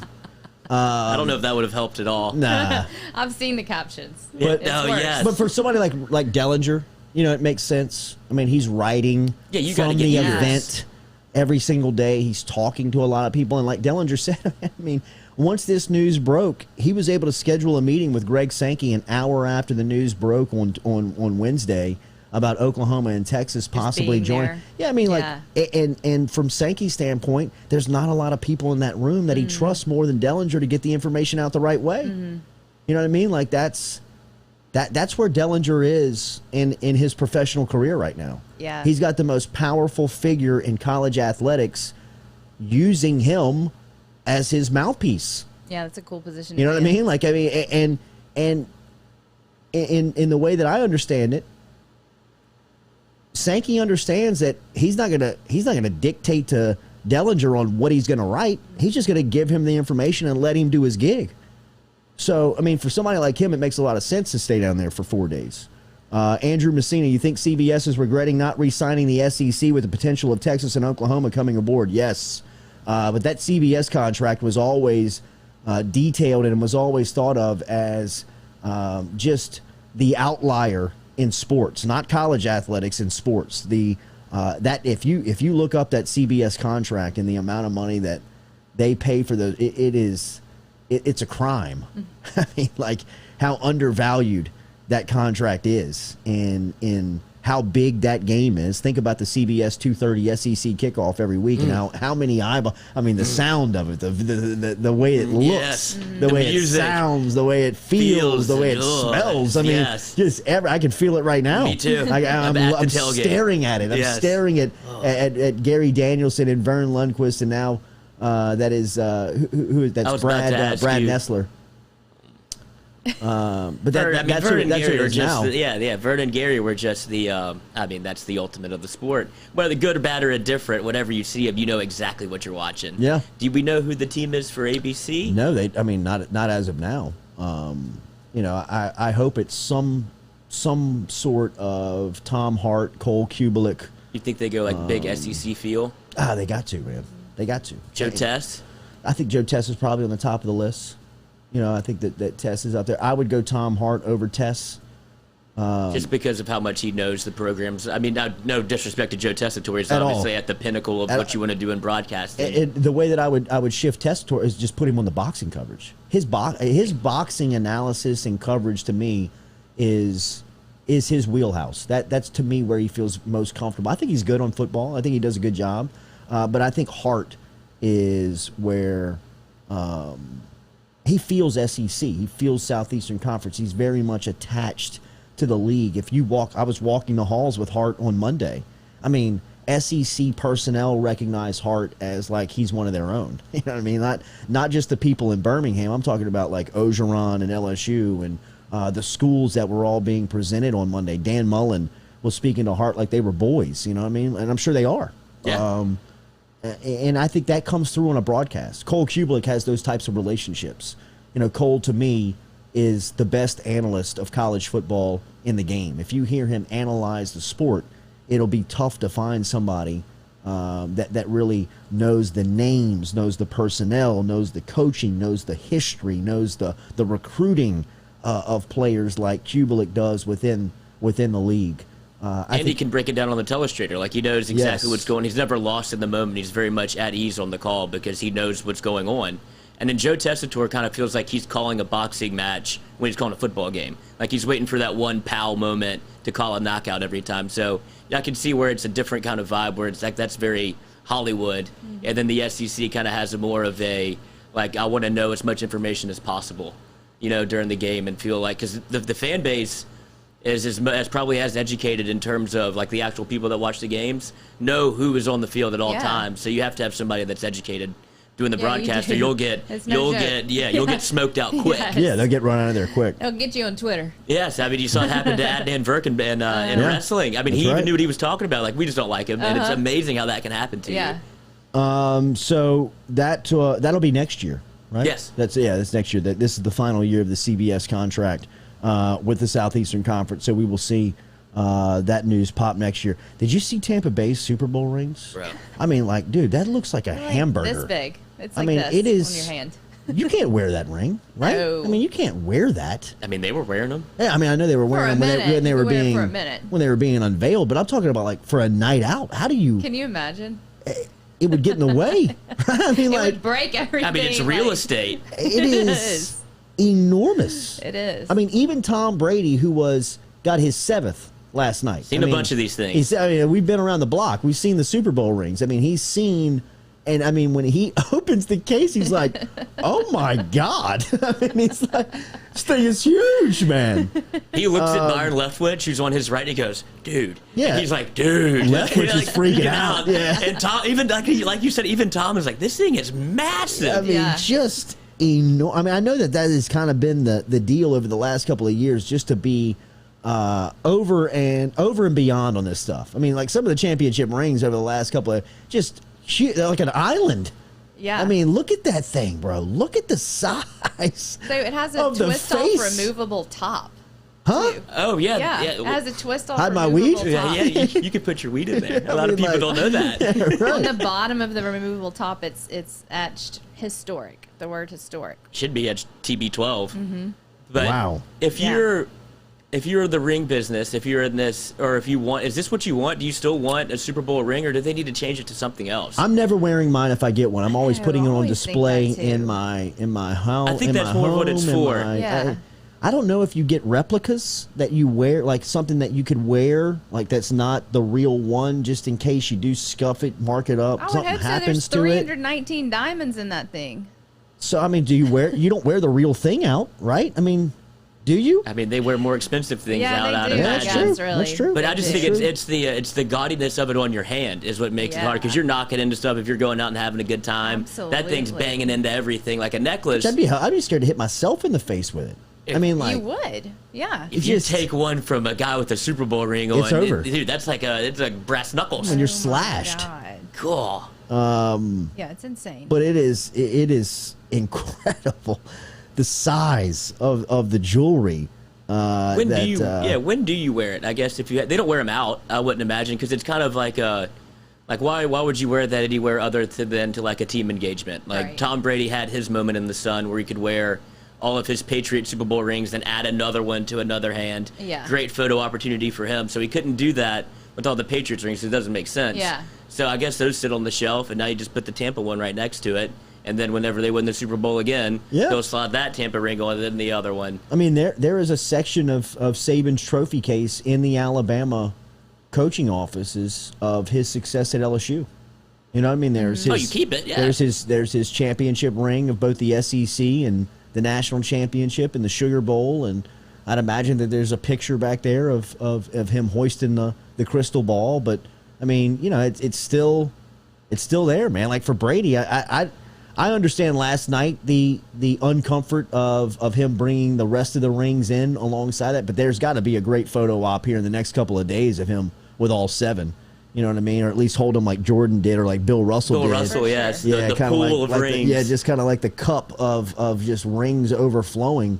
You know, I mean, I know Brady has that. You know that one. I mean, he can give you, Run it the back. 7th. He can give you the 7th now. Did y'all see the photo of Leonard and Yeah. Tom?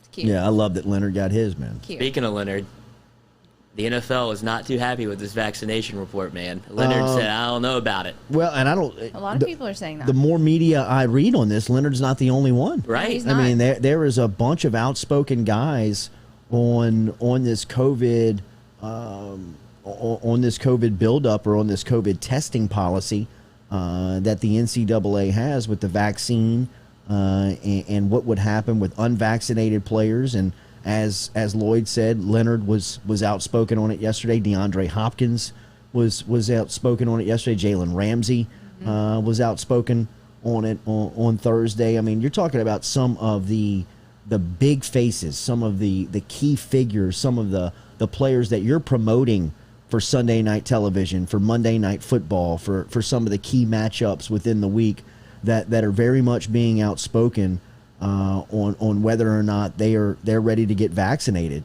And the NFL came out with their guidelines and how it's going to look and exist here in this upcoming season. They're not playing around. They ain't playing around. I mean, NFL teams who have a COVID-19 outbreak will be forced to forfeit games if they cannot be rescheduled within the current 18-week schedule. So you're missing out on revenue. You think that doesn't get the owner's attention? And the forfeiting team has to foot the expenses of the other team. That's right. So you've got to pay for the loss, right? So if your team forfeits and that game does not exist, first off, it's not going to be rescheduled. And second off, you owe the bill. The team owes the bill on the loss of revenue for that Sunday. So let's say an NFL game averages about $2.5 million of revenue per team. You're the forfeiting team. You're out $5 million on that Sunday. Let me tell you, man, owners, this is something that you're messing with their money.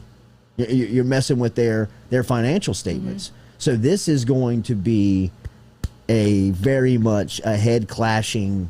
This is going to be something that is going to very much affect the way that football is played here coming up this season, because it looks like some of these guys are not budging. I mean, I got the feeling yesterday by reading DeAndre Hopkins' Twitter is that he's not getting vaccinated. And he deleted that. He deleted. Too. Of course he did. The PR team is all over it. Then he tweeted out "freedom" with a question mark. Right. So he's not pulling back. No. You know what I mean? And for some of the most politicized and politically outspoken athletes, this has been a topic that has been off limits. I mean, LeBron James has been asked about the status of his vaccination. LeBron James is the first one to the microphone to tell you everything that you either do or don't want to hear on political matters. Yet he is pretty zipped up on this one. And he's only being zipped up because he ain't taking it. He'd be the first one to tell you because of the sentiment that he's out there pushing this vaccination and believing in it if he had gotten the shot. Yeah, I but think that too. He's been asked. He's dodged the question. He said that it's not a big deal. He said that people don't need to know on whether or not you feel like people need to know on your stance on everything else. Why don't you tell them how you feel about the vaccination? Which, to me, I think that it is a personal matter. I think it is. I think 100% is. It is 100%. It's not political. A personal choice. There's no politics behind it. And for these guys now to feel like they are being pressed and backed into a corner to get this done because of their job, it's beginning to boil. It's beginning to bubble. It's not yet bubbling over. It's not yet boiling over the pot, but it feels like the temperature is rising very quick here with some of your stars, some of your elite talent within the league voicing on whether or not they're going to get the vaccination or not, and what would happen if they didn't. I know, because it's weird because they're not the NFL is not mandating that they get vaccinated. They're just making it so freaking hard on everybody. Right, and then I find it interesting, in the age of player empowerment, the NFL has been like the last at the table to get behind its own players. Like you see it in the NBA where they don't really ask about the vaccine. They didn't make them they didn't mandate anything. Yeah. And then you see how college football is changing in terms of name, image, and likeness, where they've had to get behind player empowerment, and it hasn't even been the NCAA's decision. The players have realized the amount of power that they have in every other league except for the NFL, because the NFL can just do this to you, where you're left crippled, and they turn it into 100% a public drama, where now it's the players versus the owners, and then the NFL, all the fans always side with the owners. They always side with the franchise because that's their team. It's not like college football where you root for. No, it's like college football in that regard, where you root for the team, not necessarily the player. And in the NFL, it's stuck to that same model where you're rooting for the franchise. You don't really care who's in the colors. You're just rooting for the colors. And so it is absolutely, the NFL has done this before, and that's their go-to move, is to make all the public perception against the players to where they have to fold. Yeah. I don't think they do. I really don't. I don't think either. These are two things that I've noticed in just knowing athletes and being close to them over the last 15 years that you don't mess with. First, you don't ever mess with their money. Don't ever mess with their money. Second, and you can probably throw this is probably 1A, probably 1 and 1A is their body. You're not messing with their training. You're not messing with their diet. You're not messing with workout strategies that you can't explain to them on what the benefit's going to be, what you're putting them through. They are not going to sign up for something that they don't understand. And, you know, I know Leonard Fournette enough. I don't know him well, but I know him enough to understand that you're not going to force Leonard Fournette to put something into his body that he doesn't understand what the repercussions of that is going to be, because he looks at his body as his moneymaker. It's a business. Yeah, absolutely. I mean, it is 100% his business. His body is how he collects and feeds his family. And a lot of those guys have the same type of mentality. And if you're going to tell somebody you have to take this, but I can't explain to you exactly what's going to happen to you when you take it, there's no scenario I see where Leonard Fournette would say, I'm okay with it, shoot me up. You know what I mean? I don't see that, just because of the way that I've heard of him speak and seen him work out and tell his trainer what he believes they're doing. They're refining his body to make him a moneymaker.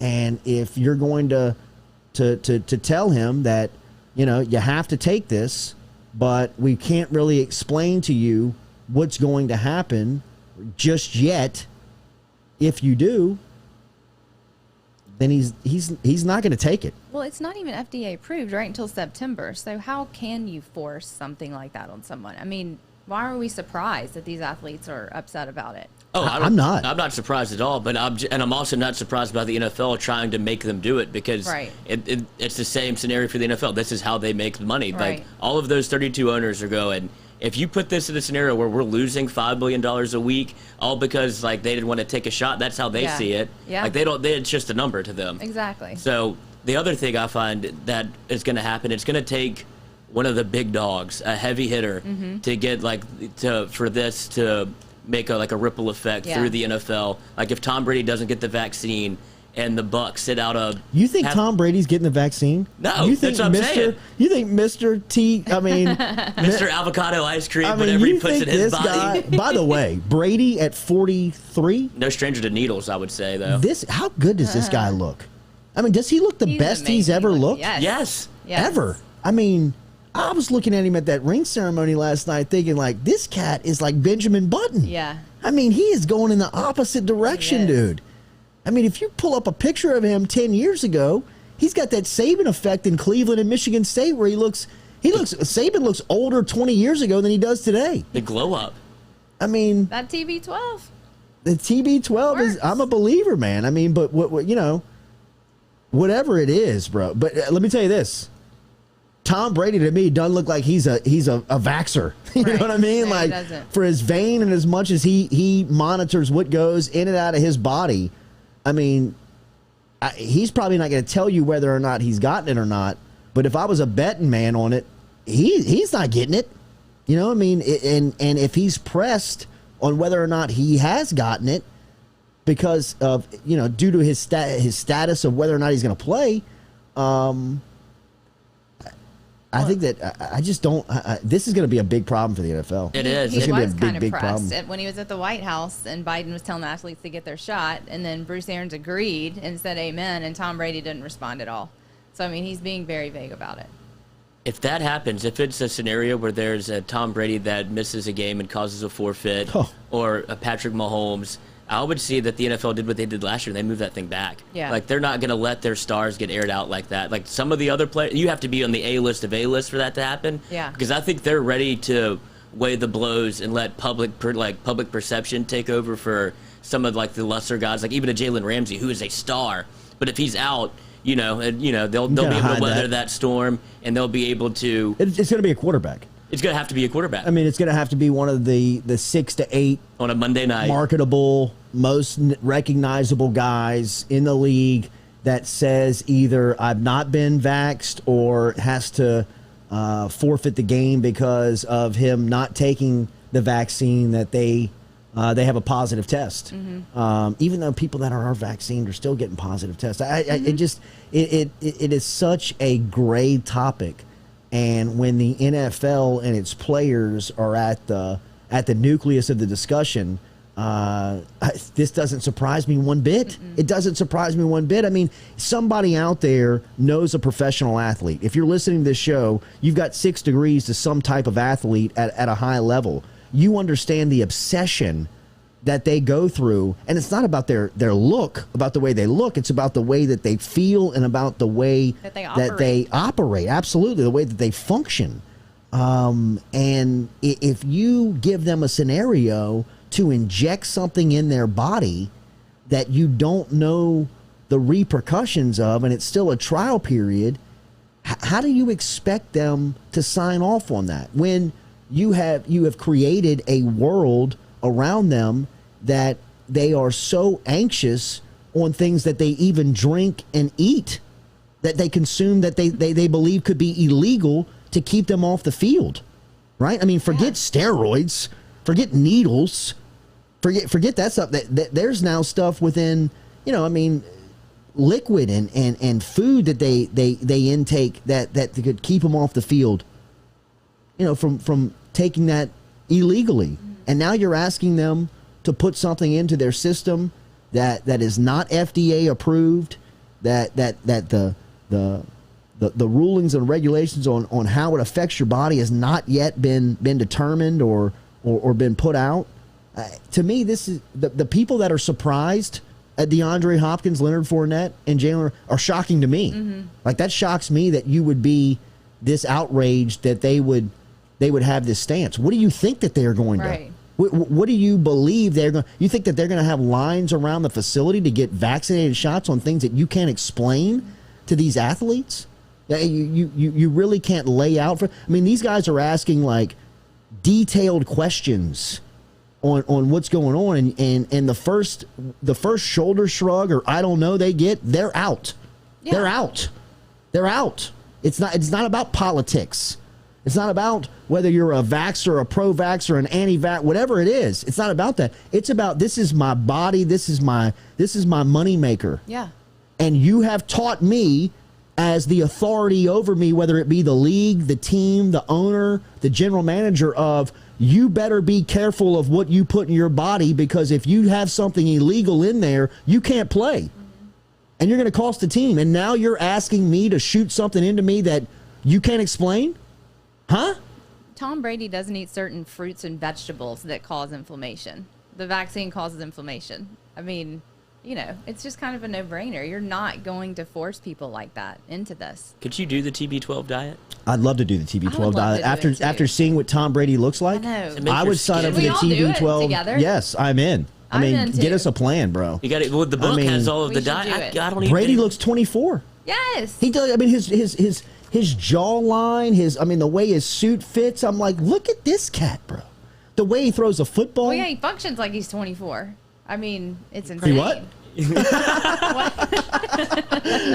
Daily, we're brought to you by GoFlow IV Spa. You can find him. Yeah, right. Damn, can we get him on the show? Can we get him on, for God's sakes? He's on social media at GoFlow IV. He's on Instagram. He's on Facebook. I'm talking about GoFlow IV like he's Tom Brady, for God's sakes. GoFlow IV is located on Jefferson Highway. Go see our friend Brett over there, man. He can take care of you. I needed him yesterday with the nausea. And they've got some types of they got some cocktails over there that they can help you out with, whether it's every day, the booster or the morning glow, the morning after is what they call it. This is all Tom. I'm telling you, man. Or they have one simply called the Athlete, which is dealed for athletic performance, which goes into recovery. It's got B12, B complex, B5, B6, and magnesium in the shots. They offer the memberships, as we've told you about, 3-month, 6-month, and an annual membership over at GoFlow IV and Spa. Check them out online at goflowiv.com and all over social media. When we come back, we'll talk to Willie Fritz, head coach of the Tulane Green Wave, one of my favorites, man. Great voice. He's got that low coach voice. Yes, he does. Just like inhaling chalk for 15 years. But if you put on the film, his teams are always well coached, man. They are always got great schemes and Tulane. I know that his name pops up a lot in open jobs. But Kansas. Tulane, they know Kansas. What What, are they what a thinking? graveyard. What a great. You've got to be so desperate to take. I mean, like, just. I mean, Les had the ultimate desperate. That was the I'll ultimate coach a flag desperation. football team over there. Just let me back in. Les only wanted to get back into coaching for the power. I'm telling you, he only wanted the authority to tell these little recruiting girls to come into his office and close the door. He had no Hit the Matt Lauer button. he had no priority of getting Kansas football relevant ever again. That was never going to happen on Les's watch. He wanted the ability to freak little girls out. I mean, really and truly, he wanted to have power over Creepy. people, to tell people to close the door behind them, and just do the weird stuff that Les has come known to be doing while he was coaching teams. Willie Fritz next here on the Jordy Culotta Show, driven and powered by Go Chevrolet.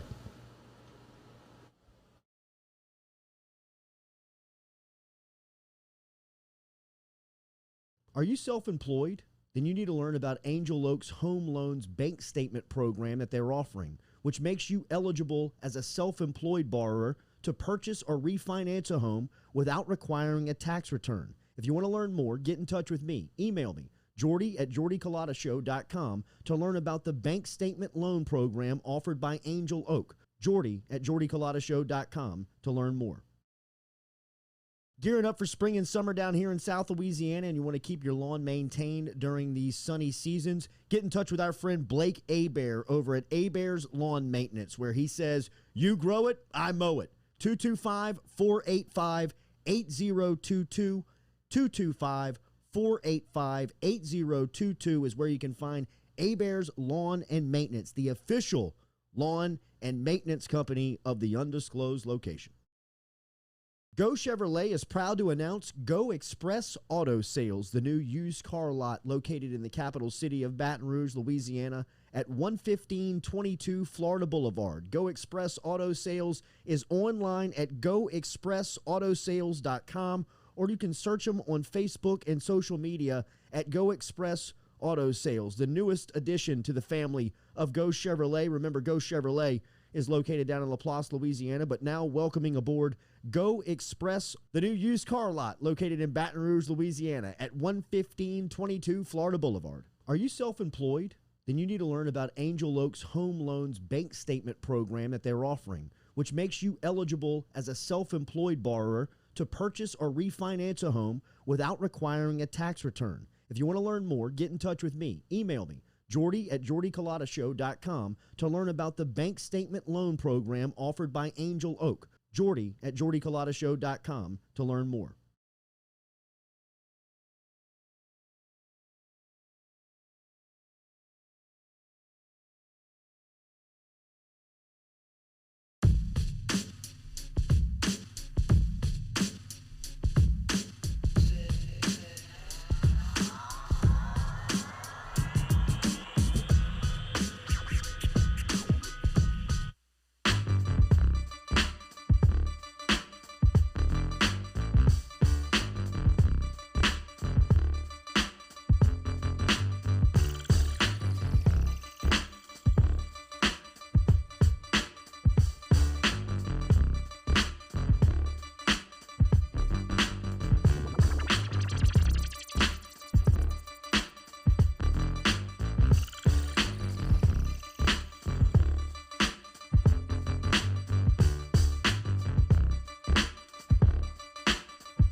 Couple minutes before we get to Willie Fritz here, as Fritz getting set for the AAC Media Days. Coach Fritz and the Green Wave looking for a fourth straight bowl appearance, which is a record-setting run for the Green Wave and what's going on there. Tulane set program records with its third consecutive bowl trip last season. They've got 15 returning starters. Got a new defensive coordinator in Chris Hampton, so we'll talk all about that with Coach Fritz coming up here in a couple of minutes on the Jordy Culotta show. No way to talk about the vax without it getting political, as we see the bunker going full politics on this, and that was not the intent of the segment, or that was not the intent of discussing. We don't want to get political. No, we're not getting political. We are not going to get political on this thing, because it's just to me it's not a political deal. It's personal. Yeah. And if DeAndre Hopkins doesn't want to take the vaccine because he doesn't see he doesn't see the benefits of it, or he doesn't understand the consequences of it, then I mean, who the hell am I to tell DeAndre Hopkins what he has to do, man? Which I anticipate, which I expect the same thing to me. Leave me alone, man. Leave me alone. Yeah. I might have taken it. I might not have taken it. Who cares? Leave me alone. I'm not going to tell you whether or not I have or I haven't to fulfill your political stance and to fill your political argument. It's up to me. It's up to Leonard Your body, Fournette. your choice. It's up to DeAndre Hopkins. It's up to Jalen Ramsey. It's up to everybody out there, man. If you want to get the vaccine, get the vaccine. I got offered a job earlier this week. They told me they weren't hiring anybody new without the vaccination. Well, I mean, I guess it's just going to have to be somewhere else to work. I'm not. It's a personal matter. I mean, it's up to you. I mean, what country are we in, man? I mean, since when do we operate like this? This is the first time I've ever seen anything like this, where you're forcing somebody to do, and if they don't do it, they're outcasts. Really are. Within their own professional life, within their own workplace, within their own work environment. I mean, isn't that some sense of harassment? I mean, isn't it? I mean, I know somebody very close to me who was going into work every day, and I mean, it got to a point where, I mean, he had to send an email and say, look, if it's that big of an issue for everybody on what the stance is, I'm following all of the procedures. I'm wearing my mask in the meetings. I'm standing by the social distancing measures. But up to this point, I haven't seen enough to make me want to get vaxxed, and it makes everybody that uncomfortable. I'll just stay home. I'll just stay home, man. The good thing that came from this conversation is that we are now officially en route to the TB12 method, as the book is on the way. Yes, apparently. we have ordered the TB12 method, That's and we're all in. we need. We are in, man. We're about to be ripped, y'all. How stringent is this thing going to be? It's got to be impossible. Like, I don't even know what Can't be impossible. Well, there's only It's a one New person York on the Times planet that's bestseller, doing it. though, so Well, it yeah, a can't lot be of impossible. shows P90X, but I don't see a lot of people ripped up in the street. I mean, you make it through a week of it? Do you think we could do a week? I don't think I can do a week. What? I don't think I could. I mean, like, I just ordered the book. It's not even here, and y'all are already backing out. yeah, but I thought in the ordering process, we all admitted that we're not going to do Tom Brady's. We man. I have mean, some do vices. we've got a little bit more vice than Brady seems to have. He's got a little more on the line than we do. Maybe. Not possibly. more, which made us think, what is Tom Brady's vice if he has one? Is it I mean, he's got to Sex. have something. just he's sexing all the time? Just I big don't old think sex. so. You sex addict? You sex addict? No, I don't think so. He doesn't strike me as one, but I mean, Tiger Woods didn't strike me as one either. Right. That's true. Jeff says he's addicted to no sex. I don't know where you heard that. Yeah, he's gotta have something. All right, let's see here. I think Coach Fritz is just about ready to. Before we get to Coach Fritz, I want to recognize that the New Orleans Pelicans have made their decision. Willie Green has been named the New Orleans Pelicans head coach. The Pelicans have named Green the team's head coach. It was announced that on Thursday by Pelicans executive vice president David Griffin. Green becomes the 8th head coach in franchise history, and this will undoubtedly be the last one that David Griffin hires. This has to work out for Griffin to keep his job. So if we're still talking about Willie Green 4 or 5 years from now, we're probably still talking about David Griffin, a part of the New Orleans Pelicans operation. If this does not work out, this is going to be the end of David Griffin. I told you I had a chance, and you could listen to it as well. Dan Lebitard and friends had Stan Van Gundy on in his first interview after he was released from his duties as head coach for the New Orleans Pelicans. And he gave you a little insight in that conversation with Lebitard on the differences on how a franchise should be run from David Griffin's point of view to Stan Van Gundy's point of view. I was always out front and saying that I thought the Van Gundy hire was out of touch. I thought the Van Gundy hire last season during this same time was head scratching at the very least. Why bring in an old head to coach such a young roster? And especially from Griffin's standpoint, as he was always promoting and talking about how he always looked at the ancillary parts of the basketball team, kind of the culture, the locker room, the nutrition, the stretching methods, the vibes. He always was looking for a happy and joyful environment, is what Van Gundy kind of described it as, where Van Gundy's kind of an old school guy, right? I mean, he'll go in there, he'll mother bleep you and tell you to box somebody out, get an outlet pass, and get the ball up the floor and let's score. I mean, he's kind of an old guard basketball coach, and I don't think that I mean, we knew that as people who watch basketball kind of from the outside. I mean, we don't have access to Van Gundy or didn't have a chance to interview him. I would definitely believe if you were interviewing him, you would see probably a little bit of a difference of opinion here on how the team's going to be running. Ultimately, that's why Van Gundy and the Pelicans parted ways, because him and Griffin didn't see eye to eye on the way that the day-to-day operations should function for the New Orleans Pelicans. So hopefully Willie Green is the fit and is the guy. I love the fact that Green is very young. I think for a young roster, and I think for basketball today, present day, when you look at 2021 NBA basketball, it's a young man's game. There's not as many old, gray-headed coaches on the sideline as there once was in the league. I think if you look, routinely on the sidelines of the 30 franchises, that you see somebody that is very relatable to the player, somebody that is around the same age almost as the player. There's outliers to that. In and around the league, but for the most part, you see this is the style, and this is the style that seems to be winning. Now, I know that Mike Budenholzer just won a championship for the Milwaukee Bucks, and he would probably be deemed, somewhat of an older guy in the league. He sat on Greg Popovich's bench for a long time and coached the Atlanta Hawks, and now having success with Milwaukee. But I love Green, a part of New Orleans in more ways than one. But I love Willie Green being a part of the Pelicans franchise because of his age, his relatability, and his experience in the game. I think that this has to work. This has to work for David Griffin and maybe for the long lifeline of the Pelicans in the city. I mean, if Green doesn't work and ultimately butts heads with Zion Williamson and can't get a long-term deal done there, what's the viability of Green in New Orleans? I mean, what's the chances of you winning without a superstar like that? So I mean, that's got to be option number one, is to not butt heads with Zion Williamson. Like, that has to have already been a conversation. It's like, all right, here's Zion on the phone. Let's make sure y'all like each other. Like, right. Yeah, he was very much involved in this process. And he knows that too. All right, let's call Coach Fritz here. If you want to give me a little volume here, I'll bring him right in. Hello, Coach Fritz. Yes, sir. Coach Willie Fritz, Jordy Culotta here. How are you, man? Good morning.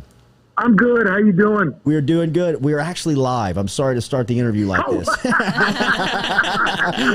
It is, look how we're cutting, huh? That's right. That's right. But I know you would keep it professional. Thank you very much for joining us, man. It is great to talk to you again. And I know that you have you got a great opportunity this year with what you bring back.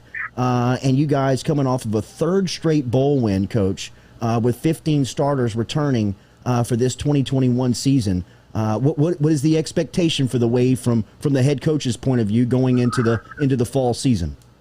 Well, everybody's an eternal optimist right now. That's a coach. You better be, or you shouldn't be in the profession. But we really feel good about things. We got a lot of quality depth, and I've not had that since I've been here at Tulane. Some positions we've had a little bit of, quality depth, Division I football players, at the starting position and also at the backup position. But oftentimes, if we had the first team guy go down, we were having some issues. I just like the fact that, feel good two across, guys that can compete and win and play in, the American Athletic Conference. That's the big difference I saw in spring ball and, I've seen in our workouts this summer is just, we got more guys that are bona fide Division I football players, and we got them across the board. So it's an exciting time for us. We're pumped up and ready to get after it. Coach, to me, no matter the level that you look at football, whether it's on a youth level or whether it's on the professional level, if you've got a quarterback, it seems like you got a chance to win. And you got a quarterback. Michael Pratt set a single-season freshman record last year with 20 touchdown passes, and he's coming back for his second year in your program. How do you feel about your signal caller? Very excited about Michael. You know, he's first-team freshman All-American last year. He's actually a freshman again. You know, nobody aged this year, the last season. So we're pumped about Michael. He's a servant leader. I mean, he's just incredible working with everybody on the team, and you know, great arm, great movement. He's gotten bigger. He's legit, you know, 6'2.5", 6'3", 210 pounds, and he's a gym rat. He's up here all the time. I got to kick him out of the office and tell him to go home. He's always trying to learn more football, which you want to have with all your players. So we're very excited. You're right. If you got a quarterback, you got a chance, particularly on the offensive side of the ball. But it usually, shows up with your whole team when you got a quarterback, because you always feel like you're in the game. Tulane's been playing football for nearly 130 years. They had never been to 3 straight bowl games. How have you seen the enthusiasm kick up within your own program and out on the recruiting trail? Well, we've got high expectations now. You know, when I first got here, people were excited that we were organized and competitive and played hard. Our expectations are to win, and we want to win a conference championship. We want to tied for our division in the West a couple of years ago, but we want to win the whole thing outright, and we've been really close. Last year there were 3 or 4 games that went down the wire that woulda, shoulda, coulda, and we got to finish those games, close those games out. Recruiting, it's helped us tremendously. The bowl games, I think each of the games that we played, we were the only game on TV. And, people are always amped up and ready to watch bowl games. So they saw us, throughout the country, throughout the world, on ESPN. And so that's been exciting. And all of our games are on ESPN or ESPN2 or the CBS Sports Network. I always make a joke with recruits that we're not on ESPN, the Ocho. That's my dodgeball joke, right? So you're going to be able to watch us live, if your parents can't come watch us play. Kids like playing on national TV, so that's helped us out tremendously. What about the 2 new additions that you made on each side of the ball with your coordinators? Chip Long on the offensive side and Chris Hampton on the defensive side. What do these 2 guys bring to the program? Well, we're really pleased with both of them. We're undefeated with both of them so far, right. Correct? That's right. But they've Chip has got a lot of experience. He was a finalist for the Frank Boyles Award, which goes to the top assistant coach in America a few years ago, and he was the offensive coordinator at Notre Dame. Very diverse offense, a lot of similarities to what we've been doing, but he's added a lot to the equation. It's kind of a coincidence that I hired him, and obviously part of it was because of the influence of Will Hall. Will was my offensive coordinator, took the head job at Southern Miss, but him and Chip are best friends. They're roommates in college, and they talk almost every day. So there are some similarities between what we were doing and what we're doing now. And then Chris Hampton. Chris was with us for my first 4 years here. Then he went to Duke. And I just always was impressed with his knowledge of the game, his interaction with the players. You got to be able to have both. You can't just understand the X's and O's. You got to get these guys to play hard for you and develop relationships. And he's been a great role model to these guys, and they were very excited when I brought him back. Coach, one of the storylines about your program that doesn't get as highlighted as I believe it should, over the last 5 seasons, you've put a specialist into the draft each of the 5 years, and you return all 3 of your specialists coming into this season. How important is that for you? Right. We feel like we've got a, I always use the word bona fide Division I punter. Some people, there are some guys, punting and kicking and that probably shouldn't be playing Division I football. But we feel like great about all three of the guys, that we have in the KPS unit. Ryan Wright, he's first team all conference. He's got just a very explosive leg. He averaged over 44 yards a punt. He's getting better and better as far as his consistency, location, hang time. Big guy, he's about 6'2", 6'3", 240 pounds. And then our kicker and kickoff guy, he's a guy that never played football in high school. He's a soccer player. He's coming to Tulane as a student. He's an outstanding student, and he walked on, earned a scholarship. He's going to probably leave here the all-time leading scorer in Tulane history as far as a kicker is concerned, Merrick Glover. The first time he ever kicked a ball in a game was against Oklahoma a few years back. Wow. The guys always tease him all the time because they had to teach him how to put his shoulder pads on when he first got here. He's never worn shoulder pads before, but he's a really good kickoff guy, great location, good field goal, extra point guy. And then I feel like we got a great long snapper, Ethan Hudak, who's very accurate, can also go down the field and cover. So feel great about our battery there. Did you say Hudak, Coach? Was that his last name? Hudak. He must be popular. I mean, how cool is that cat in that city? Name, image, and likeness. When I was recruiting him, I said, "You've got to come to New Orleans." He's from Phoenix. He didn't know anything about Hudak, but I said, "We'll get some Hudak, in the crowd." So he's an excellent long snapper. Can you? You've seen a lot of college cities, Coach. Can you talk about the advantage of New Orleans being your city that you're recruiting to? We always talk about the three things that we sell at Tulane. First and foremost, opportunity to get a world-class education. We're the 39th ranked school academically last year out of 4,140 colleges and universities. So we always push that first and foremost. And the second thing is a great league, and you guys realize it. I'm always trying to get people to come to a home game here. Number one, every seat's a great seat at Yeoman Stadium. Number two, this is a fantastic league from top to bottom. So you get a chance to play big-time Division I football. And last but not least, you get to do it all in the iconic city of New Orleans. We've got an unbelievable official visit that we do with our guys, where we bring them in and we actually do a second line through the city. Wow. And it's a little bit different than probably other visits that people take, but it gets guys comfortable with the city, gets their parents comfortable. We also do it when we break camp at the end of camp here in August. We'll do a nice little second line through the city, but our guys really enjoy going to school here. It's a great part of New Orleans, the uptown area, and we're really kind of a small university in a big city. Yeah. You mentioned the AAC, and you guys got Cincinnati and UCF on the schedule, but your non-conference schedule this upcoming season includes Oklahoma, Ole Miss, and UAB. What do you make of your schedule going into the season?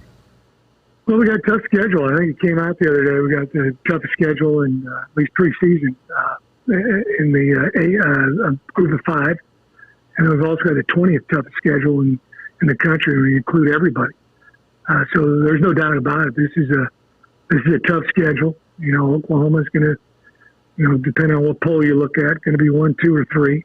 We're really excited about playing them at home. Most of the time when you play, teams that caliber, you're going there and you get the paycheck. We're able to get a lot of home and home here because people want to recruit New Orleans and they want to come to New Orleans. Their fan base want to come to New Orleans. Yeah. So that's a big one. I think 4 of the teams we're playing have won conference championships last year with Oklahoma, and then then you got Cincinnati, UAB. Also is a great team in the Conference USA, and we haven't played Cincinnati for a couple of years, but they were within a whisker of probably being a top 3 or 4 team last year if they would have finished that game against Georgia. So, without a doubt, a very challenging schedule, and we're excited about the fact that we're playing 7 games at home this year, which most of the time we're going to play 6, but we got 7 this year, so that's exciting. September 4th is the opener. Oklahoma will be in town at Yeoman to kick off the season versus Tulane, which is sets up to be a fantastic at least season going in with Coach Fritz there, coming off the 3rd straight bowl appearance He's got guys returning, 9 starters on offense, 7 on defense, as we highlighted, all 3 of his specialists returning to New Orleans for this season. Can't wait to watch you guys play, Coach. Thank you for the time this morning, and best of luck this weekend with AAC Media Days, and we'll talk again soon. Hey, thanks for having me on. Roll Wave. Yes, sir. There he is, Coach Willie Fritz, checking in this morning from New Orleans, talking about his program.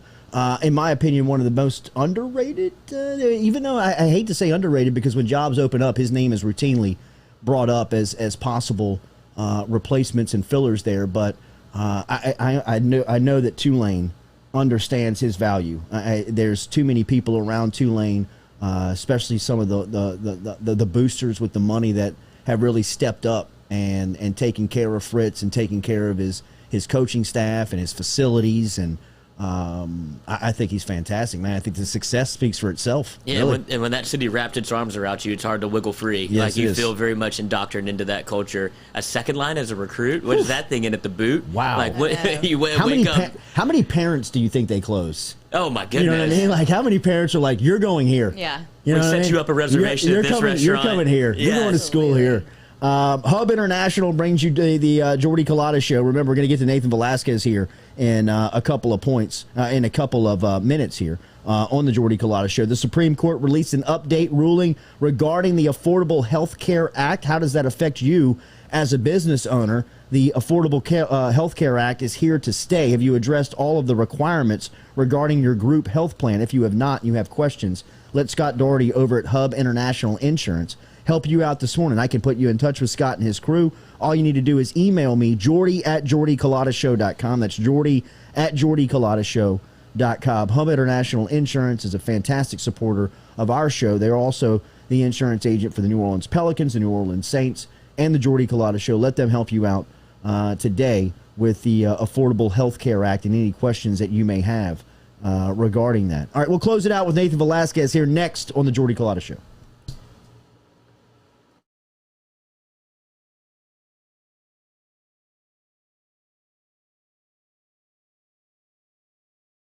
Are you self-employed? Then you need to learn about Angel Oak's Home Loans Bank Statement program that they're offering, which makes you eligible as a self-employed borrower to purchase or refinance a home without requiring a tax return. If you want to learn more, get in touch with me. Email me, jordy@jordyculotta.com, to learn about the bank statement loan program offered by Angel Oak. jordy@jordyculotta.com to learn more. Gearing up for spring and summer down here in South Louisiana, and you want to keep your lawn maintained during these sunny seasons, get in touch with our friend Blake Abear over at Abear's Lawn Maintenance, where he says, you grow it, I mow it. 225-485-8022. 225-485-8022 is where you can find Abear's Lawn and Maintenance, the official lawn and maintenance company of the undisclosed location. Go Chevrolet is proud to announce Go Express Auto Sales, the new used car lot located in the capital city of Baton Rouge, Louisiana, at 11522 Florida Boulevard. Go Express Auto Sales is online at goexpressautosales.com, or you can search them on Facebook and social media at Go Express Auto Sales, the newest addition to the family of Go Chevrolet. Remember, Go Chevrolet is located down in LaPlace, Louisiana, but now welcoming aboard Go Express, the new used car lot located in Baton Rouge, Louisiana at 11522 Florida Boulevard.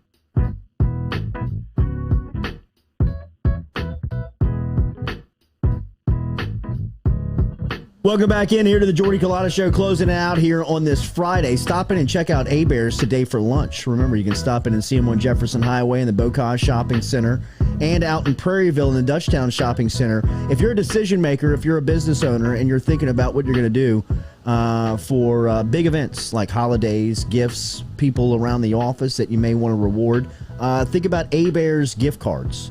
Very convenient to you. And let me know if we can help you out on that. Just shoot me an email, and I'll run by the business and drop off those gift cards to you to help you out during the holidays. And a great remedy for you if you're looking for presents to employees. The A-Bears gift cards. One of my favorite segments of the week is catching up with our good friend Nathan Velasquez, South Louisiana native, who is bouncing all over the country, chasing his dream right now. He was out in Hollywood movie making, but he's now back in New York City, loving the vibe up in NYC, and he is with us every week and gives us the latest on what's happening in the world of movies. Lots to get to. Nate, we went to Space Jam 2 yesterday, took little Jay over there to the Perkins Row Theater down here in Baton Rouge, and I thought it was an enormous flex for Warner Brothers, showing off all of their have you seen it yet? Yeah, no, I did see it. Actually, that's the review that's going to be dropping at noon Central Time. So, yeah, everyone check that out on the 5 Minute Critic channel over on YouTube. I thought it was weird the amount of flexing that Warner Brothers was doing. In order to, I got into like a few Twitter fights, which I got to not do. That's not healthy Nathan, for anybody. keep that up, Good for man. the Keep soul. that up. I love that part of your personality. Well, but everyone is pretty much saying, what I heard from pretty much most people is like, hey, Space Jam 1 wasn't all that good, so it's not fair to expect this huge level of, this huge level of incredible storytelling from Space Jam 2. So I was like, I saw Space Jam 1 like when I was a little kid, so I was like, if I'm going to do this, and everyone's talking about Space Jam 1, I'm going to have to go back and watch Space Jam 1. So I did. I watched the first Space Jam before going to see Space Jam 2, and Warner Brothers shows up for like a second in Space Jam 1. And it's the opening title of, the Looney Tunes thing. In this one, you've got Pennywise from It. You've got the characters from A Clockwork Orange. You've got Game of Thrones. Matrix. You've got, you got the Matrix. I was wondering, how many kids, is little Jay, very aware? Was he happy about the Matrix cameo? He knew nothing. Whoa. He knew nothing of it. That's what I was wondering. I can't imagine these kids are watching Game of Thrones and Clockwork Orange, and they're going to be like, oh my gosh, I love the Drews. They're hilarious. Look at them. He was rattling off like Klay Thompson and Anthony Davis, the basketball players that they were rolling out. He had no idea that they were trying to fluff the movie with all of the Warner Brother characters out there. I thought it was almost, Nathan, you correct me if I'm wrong here, but I thought it was almost a desperate plea for Hollywood, to see just the strength that they have, just all the characters that they have in their arsenal. I mean, it was almost as if like they're going to take this ability with LeBron James as the front and center here to show off just how strong, because of maybe the streaming services starting to really make the first effect that we've seen in Tinseltown, that they are now responding to that through the screen. It did feel a lot like, because I'm sure a lot of people are going to watch this on HBO Max. I'm sure part of the play here is you've got mom and dad on the couch, and they're like, wait, Matrix was Warner Brothers? Can we, after this, can we watch The Matrix on HBO Max? Exactly. Right. It felt a lot like, and I have no problem with a production company, a distribution company like Warner Brothers, wanting to make a movie centered around a product. I love all of those Lego movies, and you can't say that the Lego movies are not a product. Everyone's going to go out and buy Legos for their kids after they see that. But it's also got to be engaging. And when watching Space Jam 2, I want to know what you, and especially what little Jay thought seeing it. I didn't come away from it thinking, oh, what a terrible movie. I came away thinking, who is this for? It didn't really feel like a movie. It did feel like a really, really long commercial. I agree. Yesterday when I walked out of there, I thought it was an infomercial for Warner Brothers. But my son, who is 10, who I thought was the target audience, really, he was the one that was urging us, let's go see Space Jam now that it's out. Said, all right, let's go make it happen. He really just paid attention to the basketball part. He was more enveloped into the storylines of what was happening on the floor. But as far as recognizing and having any impact on him of of the figures in the movie outside of LeBron James, Anthony Davis, Klay Thompson, and crew, Diana Taurasi. I mean, it was. I'm with you. I thought that it was just Warner Brothers saying, let's just flex and infomercial who we are to people that we have captivated that we probably haven't talked to in a long, long time. I mean, Jim Carrey and the Mask was on the sidelines. That's right. That's right. Yeah, that was weird. That was all of the stuff on site, and they all look like they're doing like really bad cosplay. Like they spent $150 million on this movie, and they've got like. Looks like they came out of Party City with those outfits they had. Mr. Smith on the sidelines looked like you could have pulled him out of an office. Yeah, that was. I will say the one laugh that I got out of the movie was the shot that they took at Anthony Davis's brow. I thought that was pretty funny. That was funny. I thought that was a pretty good moment. I thought that was. They took a lot of shots at Cleveland, at the fan base, which I thought was pretty funny. Calm down, Cleveland. Is that big of a deal? I was surprised at how much self-deprecating humor there was for LeBron, and I didn't think LeBron did terribly. I thought he was better than Michael Jordan did, but he was still. I think this is probably more of a power play for him. I think there was an article that came out today that I think he's the first active basketball player to be worth $1 billion. Yes. I saw that headline today, so I'm sure that it's doing what he needed it to do. Nate, this is a little off topic, but LeBron's ownership of Hollywood. We were in the theater. The start time was 1:10. The movie didn't get rolling until 1:35, so which put us about 25 minutes of previews. And out of the 6 previews that we saw, 2 of the films were owned by Bron. Was the name that they came up with. I saw the Addams Family was one of them. Is there a talking? My girlfriend and I have gone back and forth on this. And she calls me a moron for saying this, but it feels like LeBron owns Hollywood right now. I mean, it feels like a lot of the movies that are coming out, a lot of the production that is coming out of Hollywood. There's Copper. Yeah, you heard me say it. I'm telling you, Cop. But it feels like a lot of the production is behind LeBron's team. I'd have to. You're gonna have to fact check me on this. I don't know if Bron is LeBron's company. I see where that's coming from. But they are definitely, I forget the name of their production company, but they've got like another 3 movies that are rolling out. I think they're already talking about a Space Jam 3. And I remember that there was a lot of controversy whenever LeBron was going to the Lakers. But I can't imagine that this whole Hollywood play was a huge part of that strategy, because he's definitely planting his roots and planting a flag and owning a huge audience. And from just the few interactions that I've had online with people about this, LeBron has got some haters, but he has got a loyal following that I think is going to grow into a whole, whatever Hollywood's going to become, he's got a whole slice of the pie reserved for himself. Spring Hill Productions is the name of the crew. Yes. When we go back to the movie, who's your MVP of the film in terms of in the basketball game? Because I have Granny, though her ability to slow down Kronos and take Damian Lillard out the game was probably an MVP level performance, because he was the problem. Yeah, I would say for me it was Wile E. Coyote. I thought that was also a pretty good moment for him. He brought out one of those like Acme Looney Tunes devices. Pretty much screwed up a whole element of the game, but it was pretty. That's for me. I've got Wile E. Coyote in my corner. Nathan Velasquez is the 5-Minute Critic. You can find him all over social media, whether that is Twitter, Facebook, Instagram, YouTube. Make sure and log on and subscribe to the YouTube station, as I believe today is the what am I looking at? The latest Dune trailer. The latest Dune trailer dropped yesterday, and I think that this is probably going to be the movie. It comes out October 22nd, and I mean, it's pretty much billed as Star Wars, but for adults. It's actually, if Star Wars is kind of like Buck Rogers from the 1950s, like a swashbuckling pirate in space, Dune is pretty much the story of the Roman Empire in space. A lot of violence, a lot of war, definitely not for kids. And I think this is kind of being tracked as the movie that is hopefully going to cross the $1 billion mark, which would officially signal that movies are back to drawing huge crowds. If you haven't seen the Dune trailer, check it out. I think that's going to be a huge weekend, October 22nd, for the movie.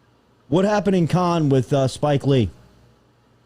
I don't know how the last 5 years, everyone is messing up award shows all the time. So, you know, it's Cannes, so it's France, and Spike Lee was the head of the jury. So at the very start of the ceremony in French, the presenter says, "We'll have the president, Spike Lee. Can you stand up and tell us the first prize?" Apparently, his translator told him, "Go ahead and tell them who won first prize." Oh, no. So Spike Lee stands up. The name of the Best Picture Award is the Palme d'Or. So he says, "The Palme d'Or goes to Tulane." Everyone in the crowd goes, "Oh, my God, what did he just do?" And then he's sitting there. And what's worse is if you know Spike Lee has been trying for years to get that award. And you could just see him sitting there just like, it's never going to happen now. It's never going to happen. Never going to happen. Just blew the whole thing up. A Medellin moment. So good. He went Billy Walsh. Yes, right. Now he's going to come back with a back tat. Nathan, have they got the sinkhole prepared in front of your apartment? For God's sakes, that thing looked like the bottom of Earth. Well, the thing is, that isn't even the sinkhole. That's the other side of the street. They were trying to fix just I don't know what they were trying to fix, but everyone was pissed off because, now there's like a spout of, water going 20 feet high, hitting windows. The worst part is it's throwing rocks like 20 feet in the air and cracking windshields. So Sweet. A lot of pissed off people. It's, hey, not a boring moment. Not a boring moment. Enjoy the weekend. Any weekend plans up in the Northeast? Heading over to the Jersey Shore, actually. Nice, Right. Nate. A little base tan. Oh, yeah. Make sure you get your SPF on there, buddy. Is this your first trip to the There you Jersey Shore? No, I've been before, but it's nice. It's very nice. I love Yeah. that area. I think we're going to try and get an early start because I know it gets very crowded. Wait, Nate, I got one more film for you. I watched Pig over the week with Nicolas Cage, and it was not the movie I thought it would be at all. Better I or thought- worse? I just didn't know what to make of it. That's what I'm going to ask Nate. I thought it was going to be like a John Wick scenario. For those that don't know, Nicolas Cage is this truffle farmer, and he has a pig that can essentially hunt out all these truffles, and somebody takes the pig. And so I thought it was going to be like a John Wick with a puppy where he's going to go nuclear on everyone, and that was not what it was at all. What are your thoughts if you've seen it? I still thought it was a good movie. I just thought it didn't go the way I thought it would. I have not seen it yet. It's on my Letterboxd wish list. I'm really excited about that movie. It looks very bizarre. I mean, Nicolas Cage is one of the coolest actors. You have no idea what he's ever going to do. His next movie that he's doing is actually, it's a movie where he plays himself, and it's called like The Unbearable Weight of Immeasurable Talent. And he's a weird guy. He is a weird guy, and I have not seen Pig. But based on your recommendation, I think that's going to have to happen this weekend. Yes, yes, go ahead. Best Nicolas Cage role on the way out. What do you got? Oh, man. Oh, my gosh. Look, I think if I have to go for the one that I think is his best, I would go Leaving Las Vegas, because I have never seen an actor go that far into, I don't know what you want to call it, the abyss or anything, but he's on a whole other level in that movie. Give me National Treasure. Give me Raising Arizona, Nicolas Yeah. Cage. That's so good. He's fantastic in that as well. Nathan, have a great weekend, buddy. We'll talk to you next week. Y'all too. All right, man. There is the 5-minute critic, Nathan Velasquez, checking in from New York City this morning as we wrap up here this Jordy Culotta show on this Friday, presented to you by Go Chevrolet. Step in and see the pros over at Go Chevrolet. Make sure and tell them that you heard it here on the Jordy Culotta show. If you're looking for a new model, they're out in Laplace, Louisiana for a used car model out on Florida Boulevard and Sherwood Forest. Check out Go Express Auto Sales as our good friends Lee Carney, Nick Richard, and the entire crew taking care of all of us over here on the Jordy Culotta show. Go find out how easy it is to deal with the pros over at Go Chevrolet. Thanks to everybody for their interaction this week. SEC Media Days are down. It now seems like football season is in the scope as we will talk tons of football next week and start to get on our football schedule and what we're going to look like in our coverage here for the fall, as we'll be able to roll that out for you here on the Jordy Culotta show. Have a great weekend. Everybody stay safe out there. For Katie, for Lloyd, Jordy Culotta signing off. We're back with you on Monday morning, 7 a.m.